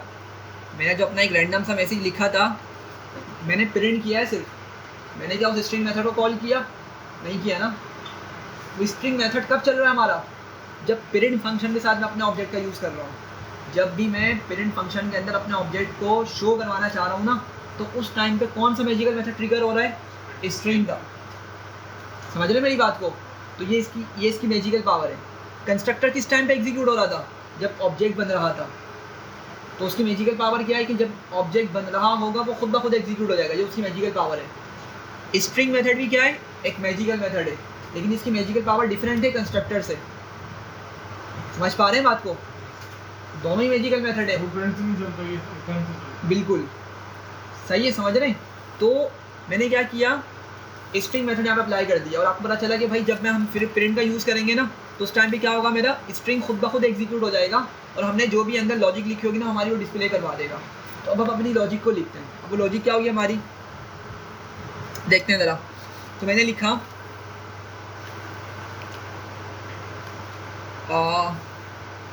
अच्छा भाई मुझे क्या करना है जल्दी से बताएं, मुझे न्यूमरेटर शो करवाना है ना, और न्यूमरेटर की वैल्यू किस में सेव की हुई है मैंने, N1 में। एग्जैक्टली इस वाले N1 में की हुई है ना, सेल्फ डॉट N1 में की हुई है। किसमें, सेल्फ डॉट N1 में। तो मैं इस चीज़ को यहाँ लिख लूँ इस तरीके से, सेल्फ डॉट N1, ठीक है। और मैंने इसको ब्रैकेट्स में लिखा है एफ स्ट्रिंग बना के, तो डायनेमिकली डेटा उठा के लाएगा वही वाला। अच्छा फिर मैंने लगाना है ये फॉरवर्ड स्लैश, सही है। और फिर मैंने क्या लिखवाना है, डिनोमिनेटर लिखवाना है। तो डिनोमिनेटर वाला मैंने डेटा किस में सेव किया था, एग्जैक्टली। तो मैंने यहाँ पे इसको लिखवा दिया, बस हमारी लॉजिक को कंप्लीट। एग्जीक्यूट करते हैं दोबारा से, ठीक है। और फिर इस ऑब्जेक्ट को बनाते हैं। और स्लैश से ऊपर नीचे क्यों आया जी, स्लैश से क्या मतलब, अच्छा सही है भाई देखें ना। ठीक है। अब हम उसमें वो बाकायदा वो नीचे वाला लाइन तो उस तरह से नहीं दिखा सकते ना, तो हमें दिखाना इस तरीके से पड़ेगा 2/3 करके।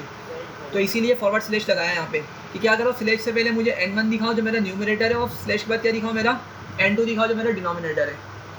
तो थोड़ी बात समझ आई, दो मैजिकल मेथड हमारे कवर हो गए यहाँ पे, और उम्मीद है कॉन्सेप्ट भी आपको समझ आ रहा होगा साथ साथ। तो देख रहे हैं अब की मरतबा क्या हुआ, इसने मुझे फ्रिक्शन में ही ऑब्जेक्ट दिखाया मेरा, समझ रहे। अच्छा अब अगर मैं F2 बनाता हूँ, दोबारा से F2 बनाता हूँ और मैं बोलता हूँ मेरे F2 को ज़रा प्रिंट करो, ठीक है। तो ज़रा देखें 5/7 दिखा रहे हैं, प्रॉपर अब दिखा रहे हैं ना हमें। तो हमारी एक लॉजिक तो कंप्लीट हो गई। वो क्या है कि सिंपल फ्रैक्शन हमने अपना सही से दिखाना शुरू कर दिया एटलीस्ट। क्लियर है यहाँ तक। एक मैजिकल मेथड अभी हमने इम्प्लीमेंट किया स्ट्रिंग का। कंस्ट्रक्टर तो होता ही है, कंस्ट्रक्टर लिखें या ना लिखें वो हमेशा कॉल होता है, हमेशा भले लिखा जाए या ना लिखा जाए कॉल होगा लास्ट में ऑब्जेक्ट बनाते हुए। ठीक है, यहाँ तक कोई कन्फ्यूजन है तो बताना, फिर आगे बढ़ेंगे। जी नहीं है कुछ भी, आगे बढ़ूँ? चलें। अच्छा अब एक काम करते हैं। अच्छा ये दोनों सर एक दफ़ा वर्किंग इसकी समझाइएगा, दोनों जो ऊपर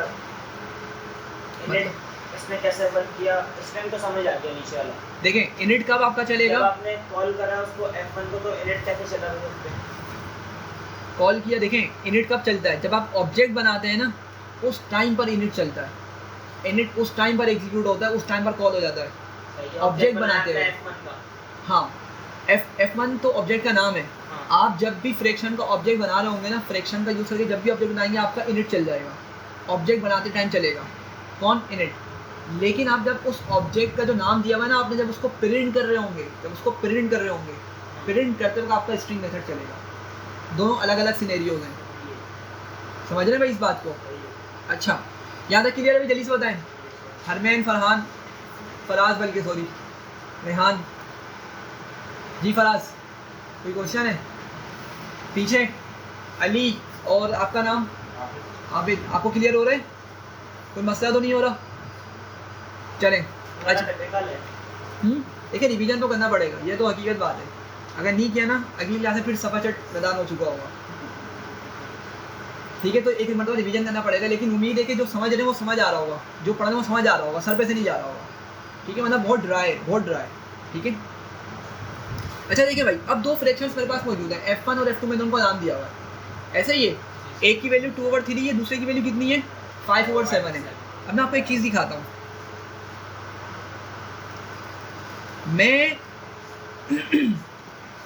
मैं लिखता हूँ F1 प्लस F2, ठीक है, और एग्जीक्यूट करता हूँ। जरा देखिए क्या बोल रहा है, unsupported operand type for plus fraction and fraction. मतलब बोल रहा है कि भाई आप जो प्लस यूज़ कर रहे हैं ना दो फ्रैक्शंस के दरमियान, फ्रैक्शन ऑब्जेक्ट्स एक्चुअली हमारे पास F1 F2, मैं चाह रहा हूँ मैं इनको प्लस करूँ। अब वो जो कभी हम एलसीएम निकाला करते थे ना, याद होगा?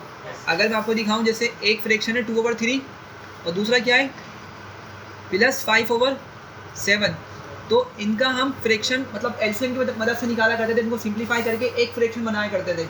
मैं चाह रहा हूँ कि मुझे वो मिले आउटपुट में, लेकिन आप लोग मुझे बताएं, चूँकि हम अपनी खुद की डेटा टाइप बना रहे हैं ना, तो याद रखें हमें हर एक छोटी से लेके बड़ी से बड़ी चीज़ खुद लिखनी होती है कोड के अंदर। तो क्या मैंने कहीं प्लस माइनस वाली, कहीं मल्टीप्लाई वाली, डिवीजन वाली लॉजिक हैंडल करी? नहीं।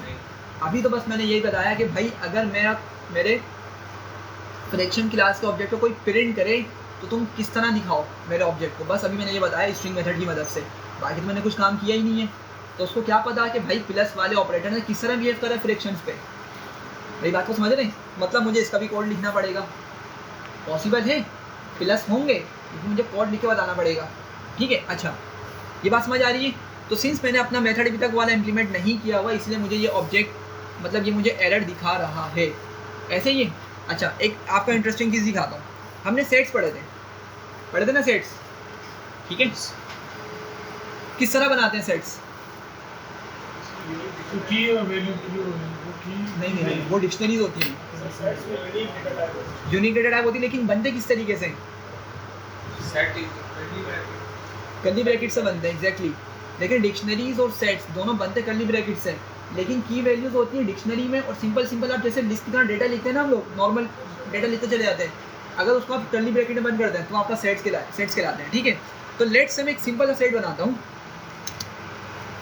मैं बोलता हूँ 1 2 3, ठीक है, मेरा एक सेट है, मैं बोलता हूँ प्लस करो 4 5 6, ठीक है, यहाँ तक सिंपल। एक सेट में 1 2 3, दूसरे सेट में 4 5 6, मैं चाह रहा हूँ उनको प्लस कर दो, ठीक है, ये हो जाएगा। देखें इसको देखना आउटपुट क्या आएगा। अच्छा भाई अब ज़रा हमारे वाले एरर को इस वाले एरर से कंपेयर करें, क्या बोल रहा है?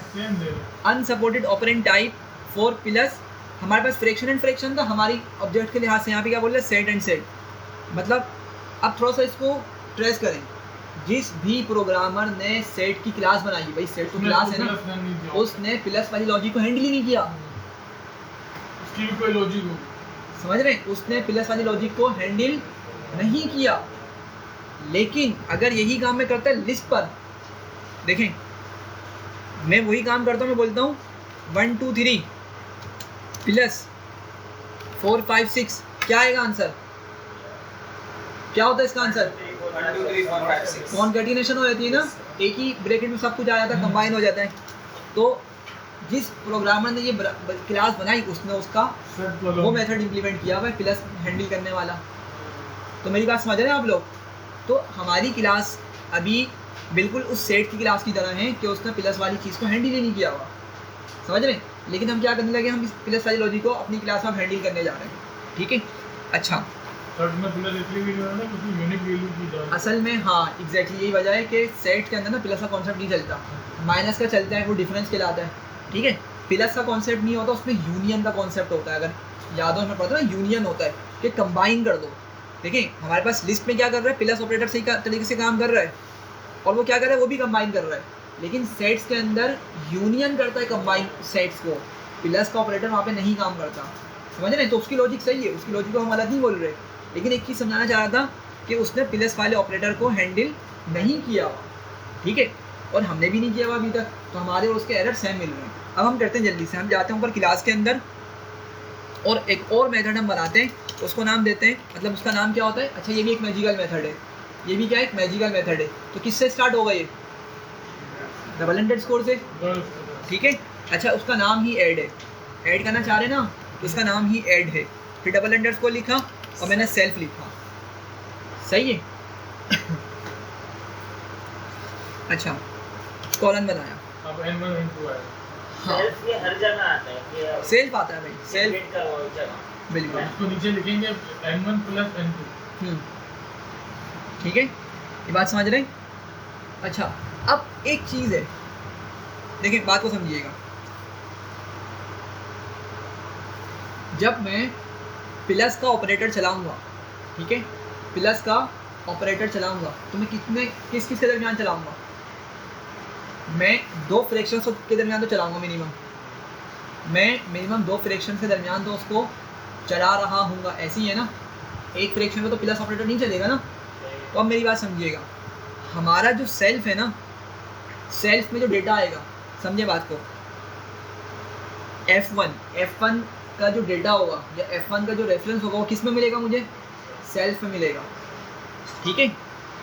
लेकिन क्या मेरे पास जो F2 है उसके डेटे के लिए मैंने कहीं अपने पास जगह छोड़ी यहाँ पे? नहीं। देखिए जब मैं F1 प्लस F2 करूँगा ना, तो F1 का डेटा किस में जाएगा? उठ के सेल्फ में जाएगा, और F2 का डेटा भी मुझे ऊपर भेजना है, तो मैं क्या करूँगा उसके लिए?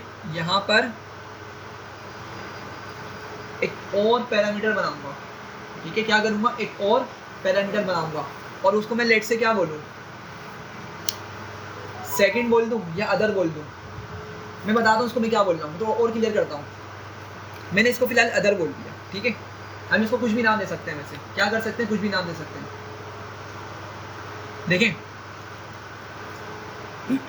अभी मैंने आपको थोड़ी देर पहले एक बात बताई थी, मैंने क्या बताया था लेट से कि भाई मैं F1 ऑब्जेक्ट बना रहा हूँ, F1 मेरे ऑब्जेक्ट का नाम है, फ्रैक्शन क्लास का ऑब्जेक्ट है, उसका नाम क्या रखा मैंने? F1। मैंने क्या कहा था कि भाई F1 का जो एड्रेस है ना, F1 का जो एड्रेस है, जब हम F1 के साथ काम कर रहे होंगे, किसके साथ काम कर रहे होंगे? F1 के साथ काम कर रहे होंगे, तो सेल्फ का एड्रेस भी क्या होगा? F1 वाला ही एड्रेस होगा, ठीक है? सेल्फ का जो एड्रेस होगा वो F1 वाला ही होगा, सही है? तो जब मैं दो फ्रैक्शंस को सम कर रहा हूँगा, ठीक है, तो सेल्फ के अंदर तो मेरे पास किसका डेटा आएगा? F1 का आ जाएगा, जो इसको भी मैंने पहले लिखा हुआ उसका आ जाएगा। अगर मैंने F2 को पहले लिखा हुआ तो F2 का एड्रेस पहले आ जाएगा और F1 का बाद में आ जाएगा। तो उस बाहर से आने वाले एड्रेस को हैंडल करने के लिए यहाँ पे एक और पैरामीटर बना रहा हूँ, जिसको मैं नाम क्या दे रहा हूँ? अदर। अगर आप चाहें इसको सेकंड का नाम दे दें, इसको कोई और नाम दे दें, ठीक है, आपकी मर्ज़ी। मैंने इसको अदर का नाम दे दिया, ठीक है? यहाँ तक क्लियर हो रही है? अच्छा मुझे एक मिनट दिएगा।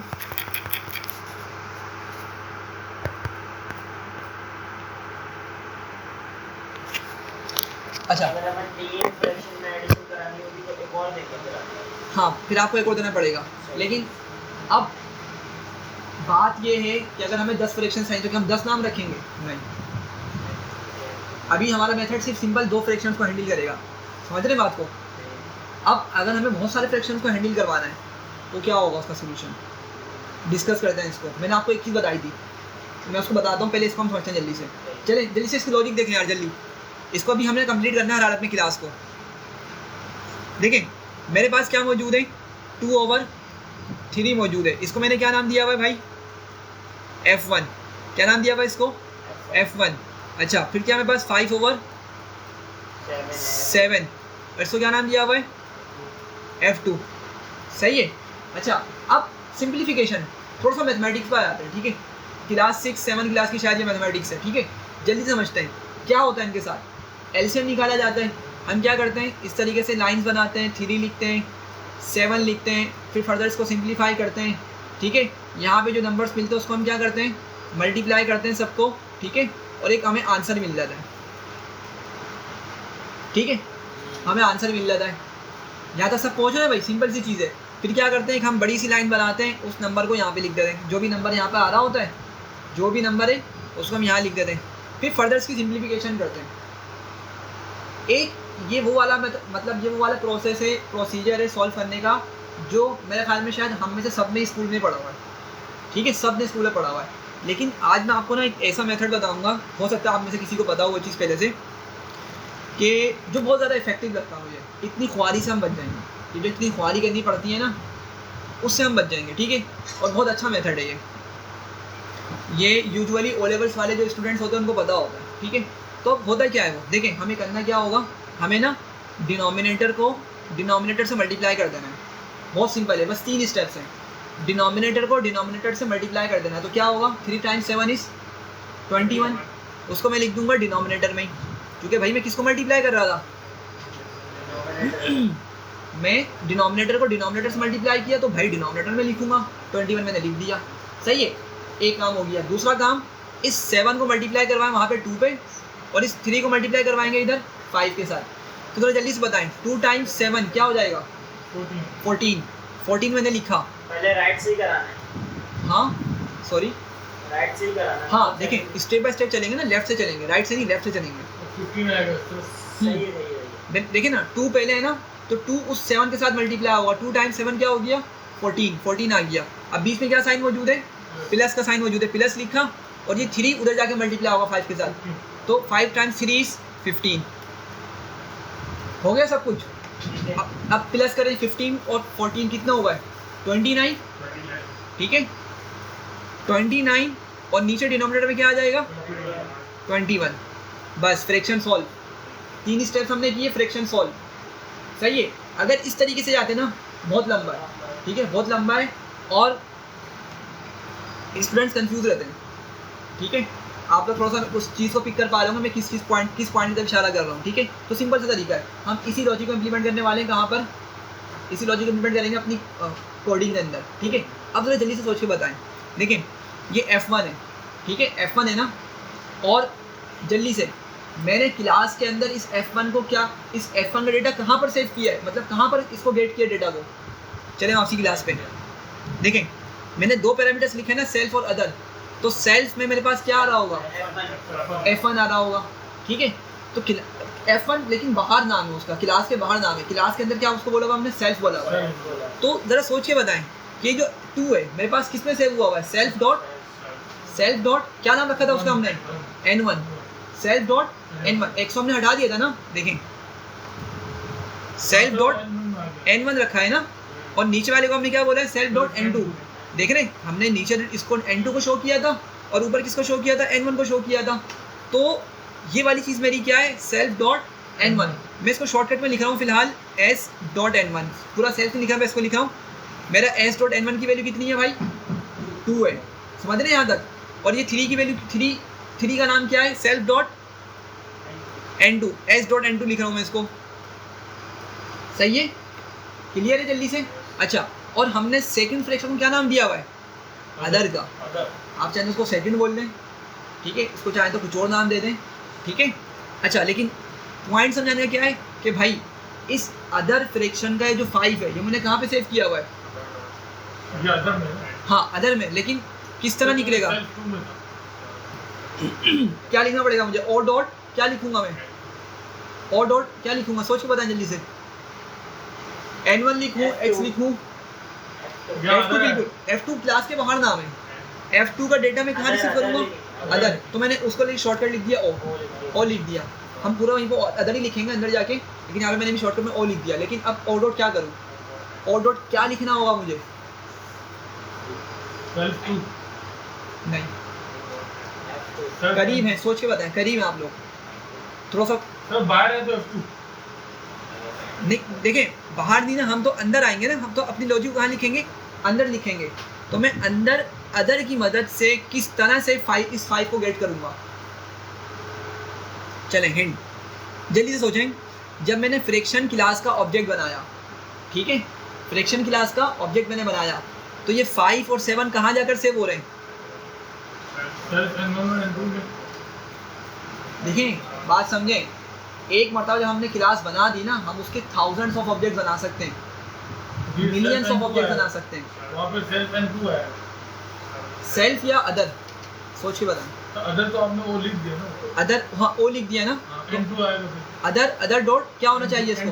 N2 या N1? सोचें। देखें 5 ऊपर है, 5 है ना पहले, तो N1 में जाएगा। पहुँच रहे सब? समझ रहे बात को? देखिए बात समझे इस चीज़ को, कंफ्यूज यहाँ पे नहीं हो जाएगा। आप लोग बोल रहे होंगे यार N1 में तो मैंने सेल्फ F1 वाले का डेटा स्टोर किया था, तो F2 फिर N1 में किस तरह जाके सेव हो रहा है? लेकिन देखिए बात को समझे, अभी मैंने बताया था कि जब हम F1 के साथ काम कर रहे होंगे ना, तो सॉरी सेल्फ क्या कर रहा होगा? हमारे F1 को बता रहा होगा, ठीक है। जब हम F2 के साथ काम कर रहे होंगे, सिर्फ F2 के साथ, सिर्फ F2, तो सेल्फ क्या कर रहा होगा? F2 को बता रहा होगा। अभी हम क्या करें? दोनों को हम कंबाइन कर रहे हैं, F1 F2 दोनों बनाए हुए तो हैं हमने। और अगेन इसको समझें कि भाई दोनों अलग अलग लोकेशन पे कहाँ गए? ये रहा, ये मेरा क्या है? ये मेरा F1 है लेट्स से, और ये मेरा क्या है? ये मेरा F2 है। तो दोनों अलग अलग लोकेशन पे, हम अभी इन दो को कंबाइन कर रहे हैं, सही है। तो मेरे पास F2 के अंदर भी तो N1 सेव हुआ होगा ना भाई, N1 N2। N1 में क्या सेव हुआ है? 5, और N2 में क्या सेव हुआ है? 7। तो जब मैं लिखूंगा ओ डॉट N1 क्या मिलेगा मुझे? 5, और ओ डॉट N2 लिखूंगा तो क्या मिलेगा? 7 मिलेगा। ये बात सबको समझ आ रही है भाई? सब बताएं जल्दी से। जैद भाई, अनस भाई, उसामा, दानिश, मिस्टर हरमैन। वो हर सेट के लिए N1 N2 है। देखें हरमैन, सिंपल सी चीज़ है। देखें मैं अभी जो है ना, मैंने पॉइंट यहाँ से स्टार्ट किया था भाई, मुझे फ्रैक्शन को प्लस करना है ना, मुझे मिनिमम कितने फ्रैक्शन पे काम करना पड़ेगा? 2 पे काम करना पड़ेगा। एक फ्रैक्शन को मैं क्यों प्लस करूँगा? कोई सेंस ही नहीं बनाता, मुझे मिनिमम 2 फ्रैक्शन पे काम करना पड़ेगा। तो मैंने कहा कि भाई होता क्या है, जब मैं लिखूँगा ना, देखें इसको, जब मैं लिखता हूँ लेट से F1 प्लस F2, तो ये F1 का जो डेटा है ना वो किस में आएगा? सेल्फ में आएगा। और F2 का डेटा किस में आएगा? अदर में आएगा। लेकिन अब मसला यहाँ पर ये आ रहा था कि भाई सही है, सेल्फ हमारा F1 को शो कर रहा है ना, तो हमने बोला सेल्फ डॉट N1 से क्या उठाएंगे? हम 2 उठा लेंगे, और सेल्फ डॉट N2 से क्या उठाएंगे? 3 को उठा लेंगे, जो हमने डेटा पास किया हुआ था, सही है। लेकिन अदर के साथ किस तरह काम करेंगे? देखें हमने क्या बोला था, इस कहाँ गया हमारा फ्रैक्शन? ये रहा हमारा ये फ्रैक्शन। इस फ्रैक्शन का नाम क्या रखा हमने? अदर। क्लास के अंदर हम इसके डेटा को अदर बोल के गेट करेंगे। बाहर तो F2 भरे नाम है इसका, लेकिन अंदर क्या, किस तरह, किस में डेटा सेव कर रहे हैं इसका? अदर के अंदर। तो अदर के साथ मैं क्या लिखूँ कि मुझे 5 मिले?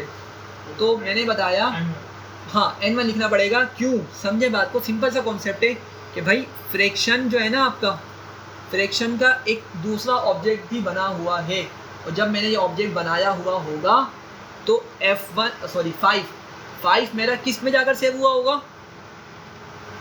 N1 के अंदर। 7 मेरा कहाँ, किस में जाकर सेव हुआ होगा? N2 के अंदर।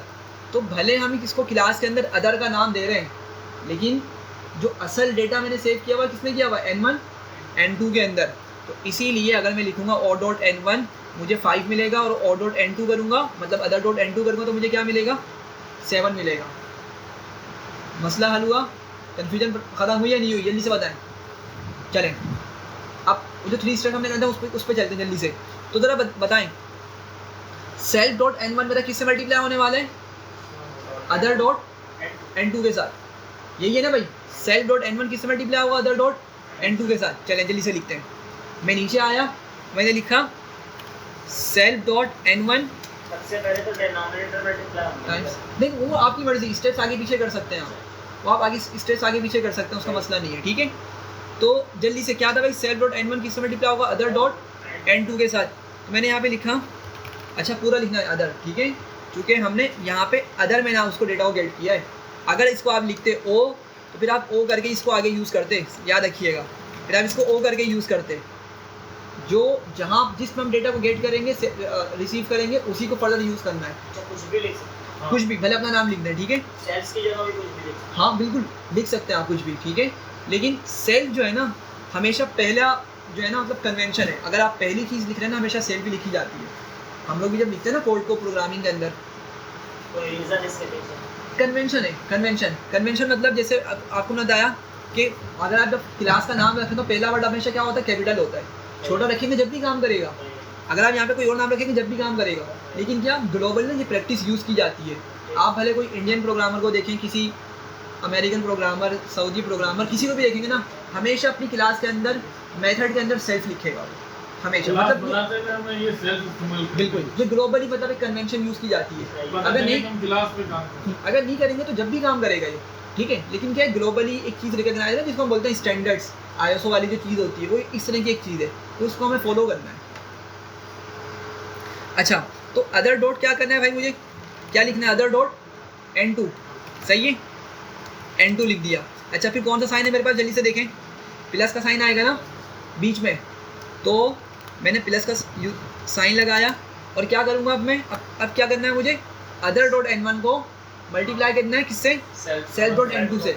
आप आगे पीछे कर लें, भले self dot n2 multiply other dot n2 कर दें, एक ही बात है, आंसर तो 15 ही मिल रहा है ना भाई, 5 मल्टीप्लाई 3 या 3 मल्टीप्लाई 5, 15 ही होना है, तो मर्जी आपकी कुछ भी लिख दें, ठीक है। मैं इसको फिलहाल लिख देता हूँ, other dot n2 times self dot n1, सही है भाई।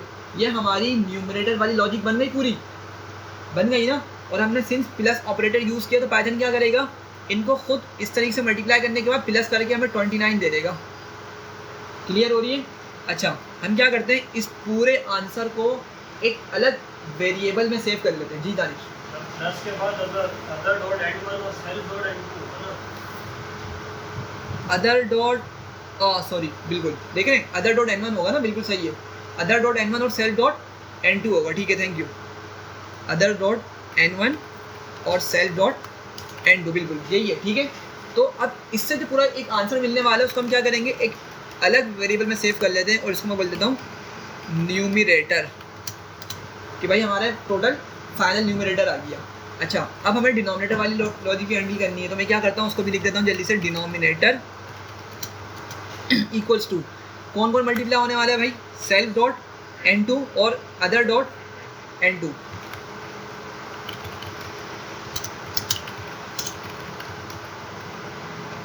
ठीक है भाई, ये चीज़ हो गई हमारी, हमने न्यूमरेटर को कैलकुलेट कर लिया और डिनोमिनेटर को भी क्या करा, कैलकुलेट कर लिया।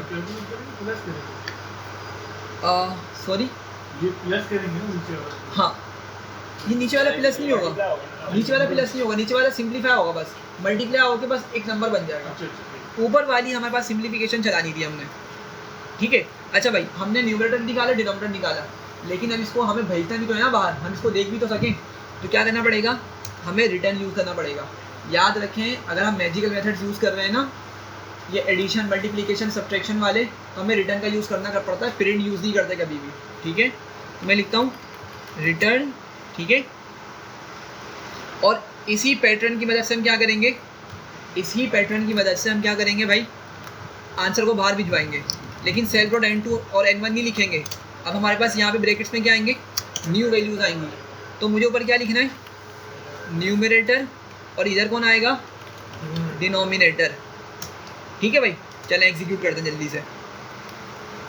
ऑब्जेक्ट बनाने पड़ेंगे पहले हमें, मैंने एक ऑब्जेक्ट बनाया और मैं F2 का भी ऑब्जेक्ट बना लेता हूँ, ठीक है। और मैं नीचे आके अब इसको एग्जीक्यूट करता हूँ, ठीक है। तो ज़रा देखिएगा, हाँ नीचे वाला हटा देता हूँ मैं, ठीक है भाई। तो देखिए हमारा आंसर आ गया 29 और 21, जो हमने वहाँ पे सिंप्लीफाई किया था अपने पास, वो हमारे पास यहाँ पे भी आंसर आ गया है, देख रहे हैं।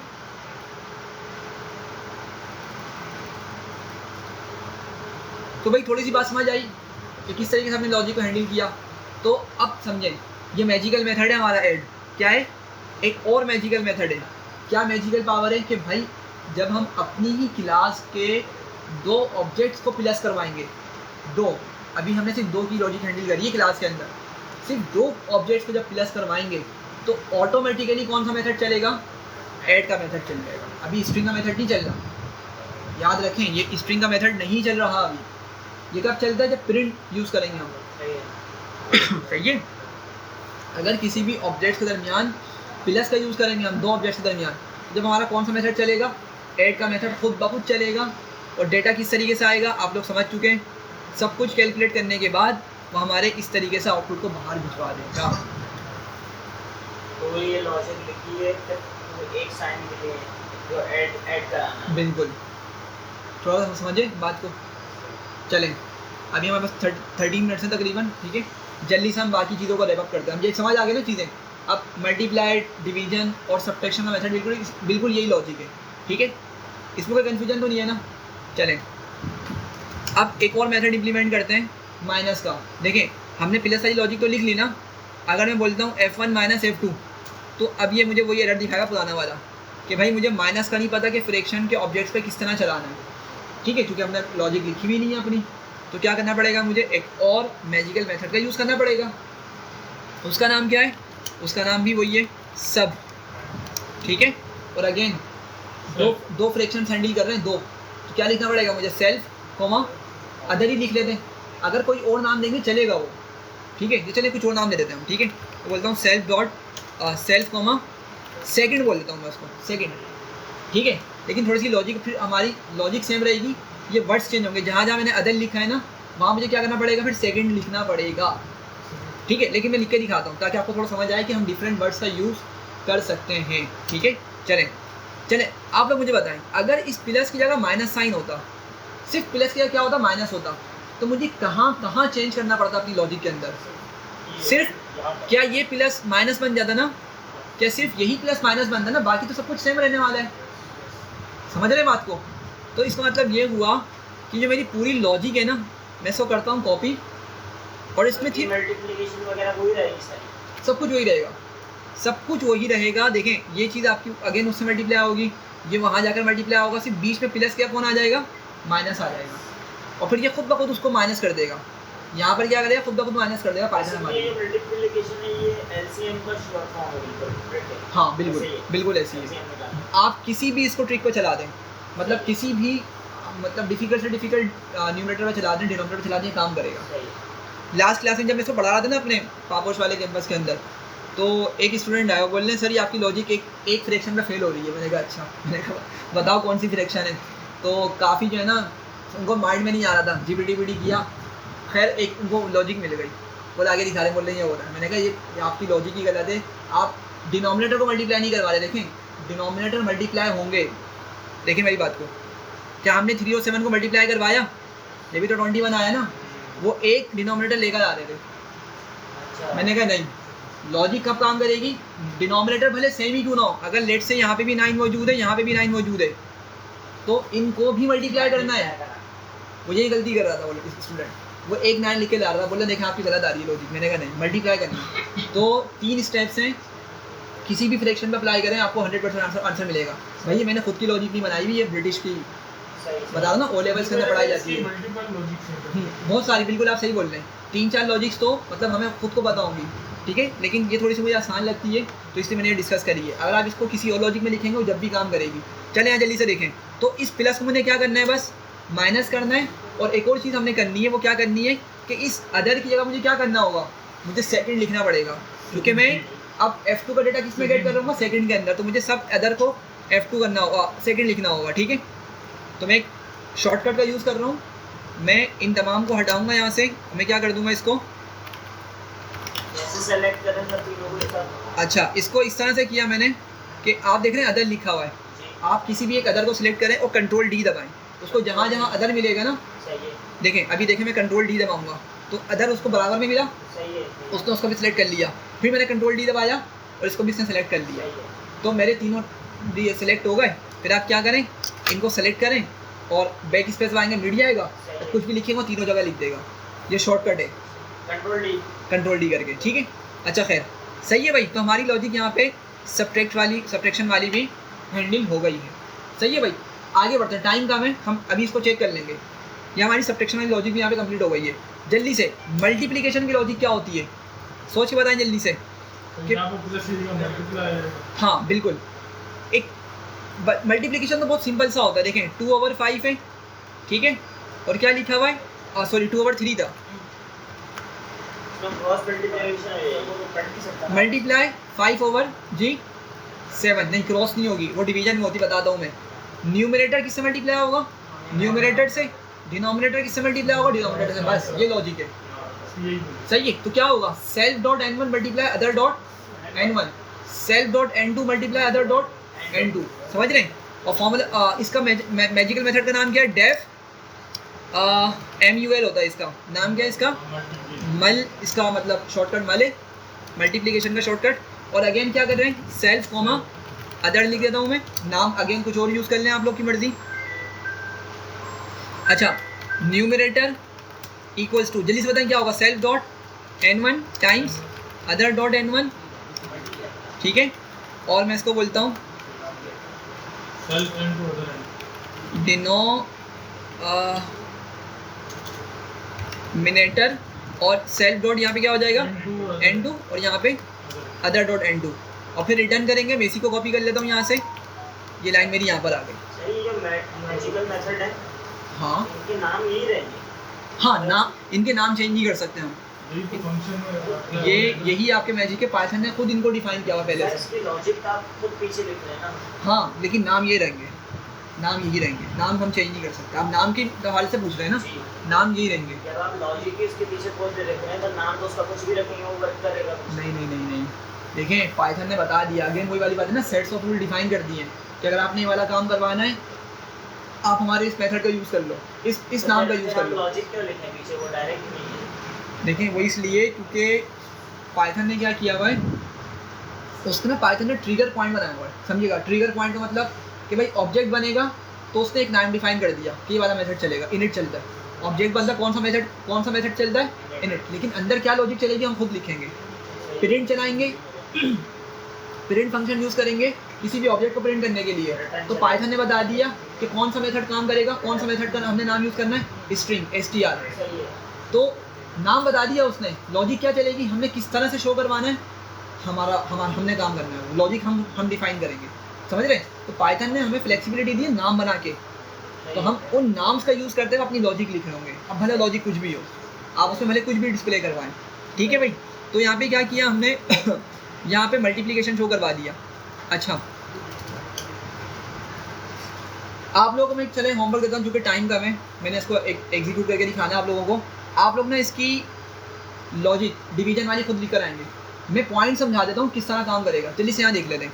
लेट से मेरे पास क्या मौजूद है भाई, 2/3 मौजूद है, और डिवाइड करना है हमने किसको, 5/7 के साथ, सही है।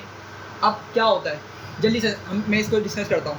हम क्या करते हैं, जब भी हमें किसी दो फ्रैक्शंस को डिवाइड करना होता है ना, हम सबसे पहले अपनी आसानी के लिए क्या करते हैं, डिवीजन को मल्टीप्लिकेशन सिंबल में चेंज करते हैं, ठीक है। पहला स्टेप ये होता है, हाँ एग्जैक्टली। उसके बाद रेसिप्रोकल होता है। तो क्या करूँगा मैं, 2/3 करूँगा और टाइम्स करूँगा, ठीक है। मैंने डिवीजन किस में चेंज किया, मल्टीप्लाई में, लेकिन जैसे ही डिवीजन मल्टीप्लिकेशन में चेंज होता है ना, उसके आगे वाली वैल्यू रेसिप्रोकेट हो जाती है, अपोजिट हो जाती है, नीचे वाला ऊपर, ऊपर वाला नीचे। तो क्या होने वाला है, 7/5 होने वाला है, समझ रहे हैं बात को। अब ये इससे मल्टीप्लाई हो जाएगा और ये इससे मल्टीप्लाई हो जाएगा, हाँ बिल्कुल, ठीक है। और जो आंसर आएगा हमारा वो डिवीजन का आंसर होगा, सही है। यहाँ तक क्लियर है भाई। अब जल्दी से मुझे बताएं, ये क्या है मेरे पास, S.N1, ये क्या है, S.N2, इसको अदर बोल रहा हूँ मैं, अदर डॉट N1, और ये क्या है, अदर डॉट N2। इसकी लॉजिक खुद लिखेंगे आप लोग, जल्दी से देखें क्या होगा।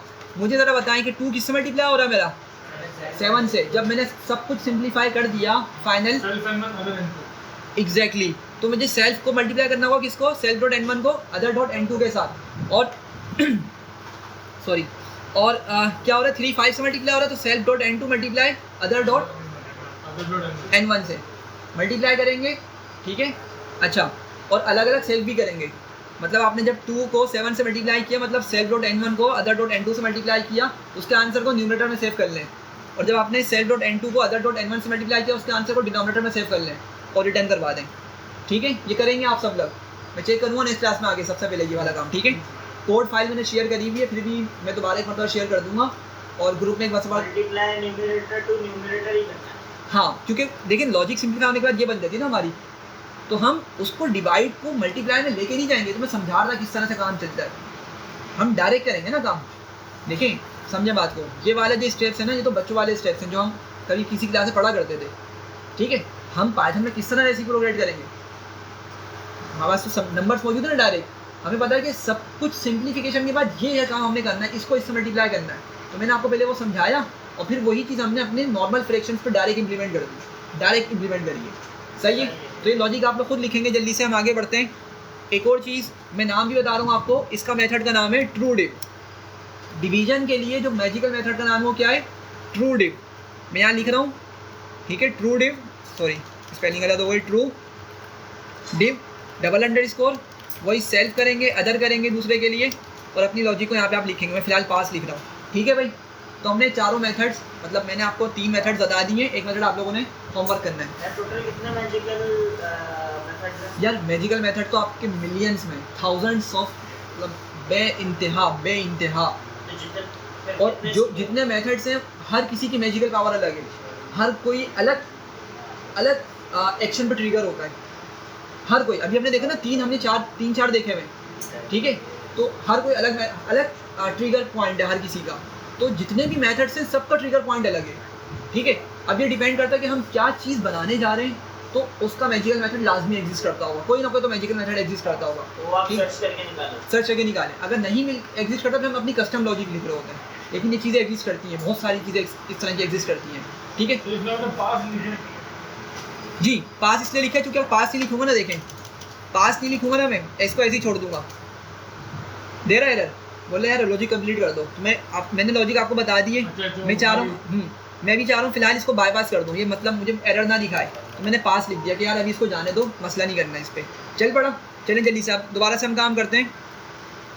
F1 का ऑब्जेक्ट बनाया, ठीक है, और F2 का भी मैंने ऑब्जेक्ट बनाया, ठीक है। अब जल्दी से सारे मेथड्स इंप्लीमेंट करते हैं इस पर, सारी लॉजिक। मैंने क्या लिखा,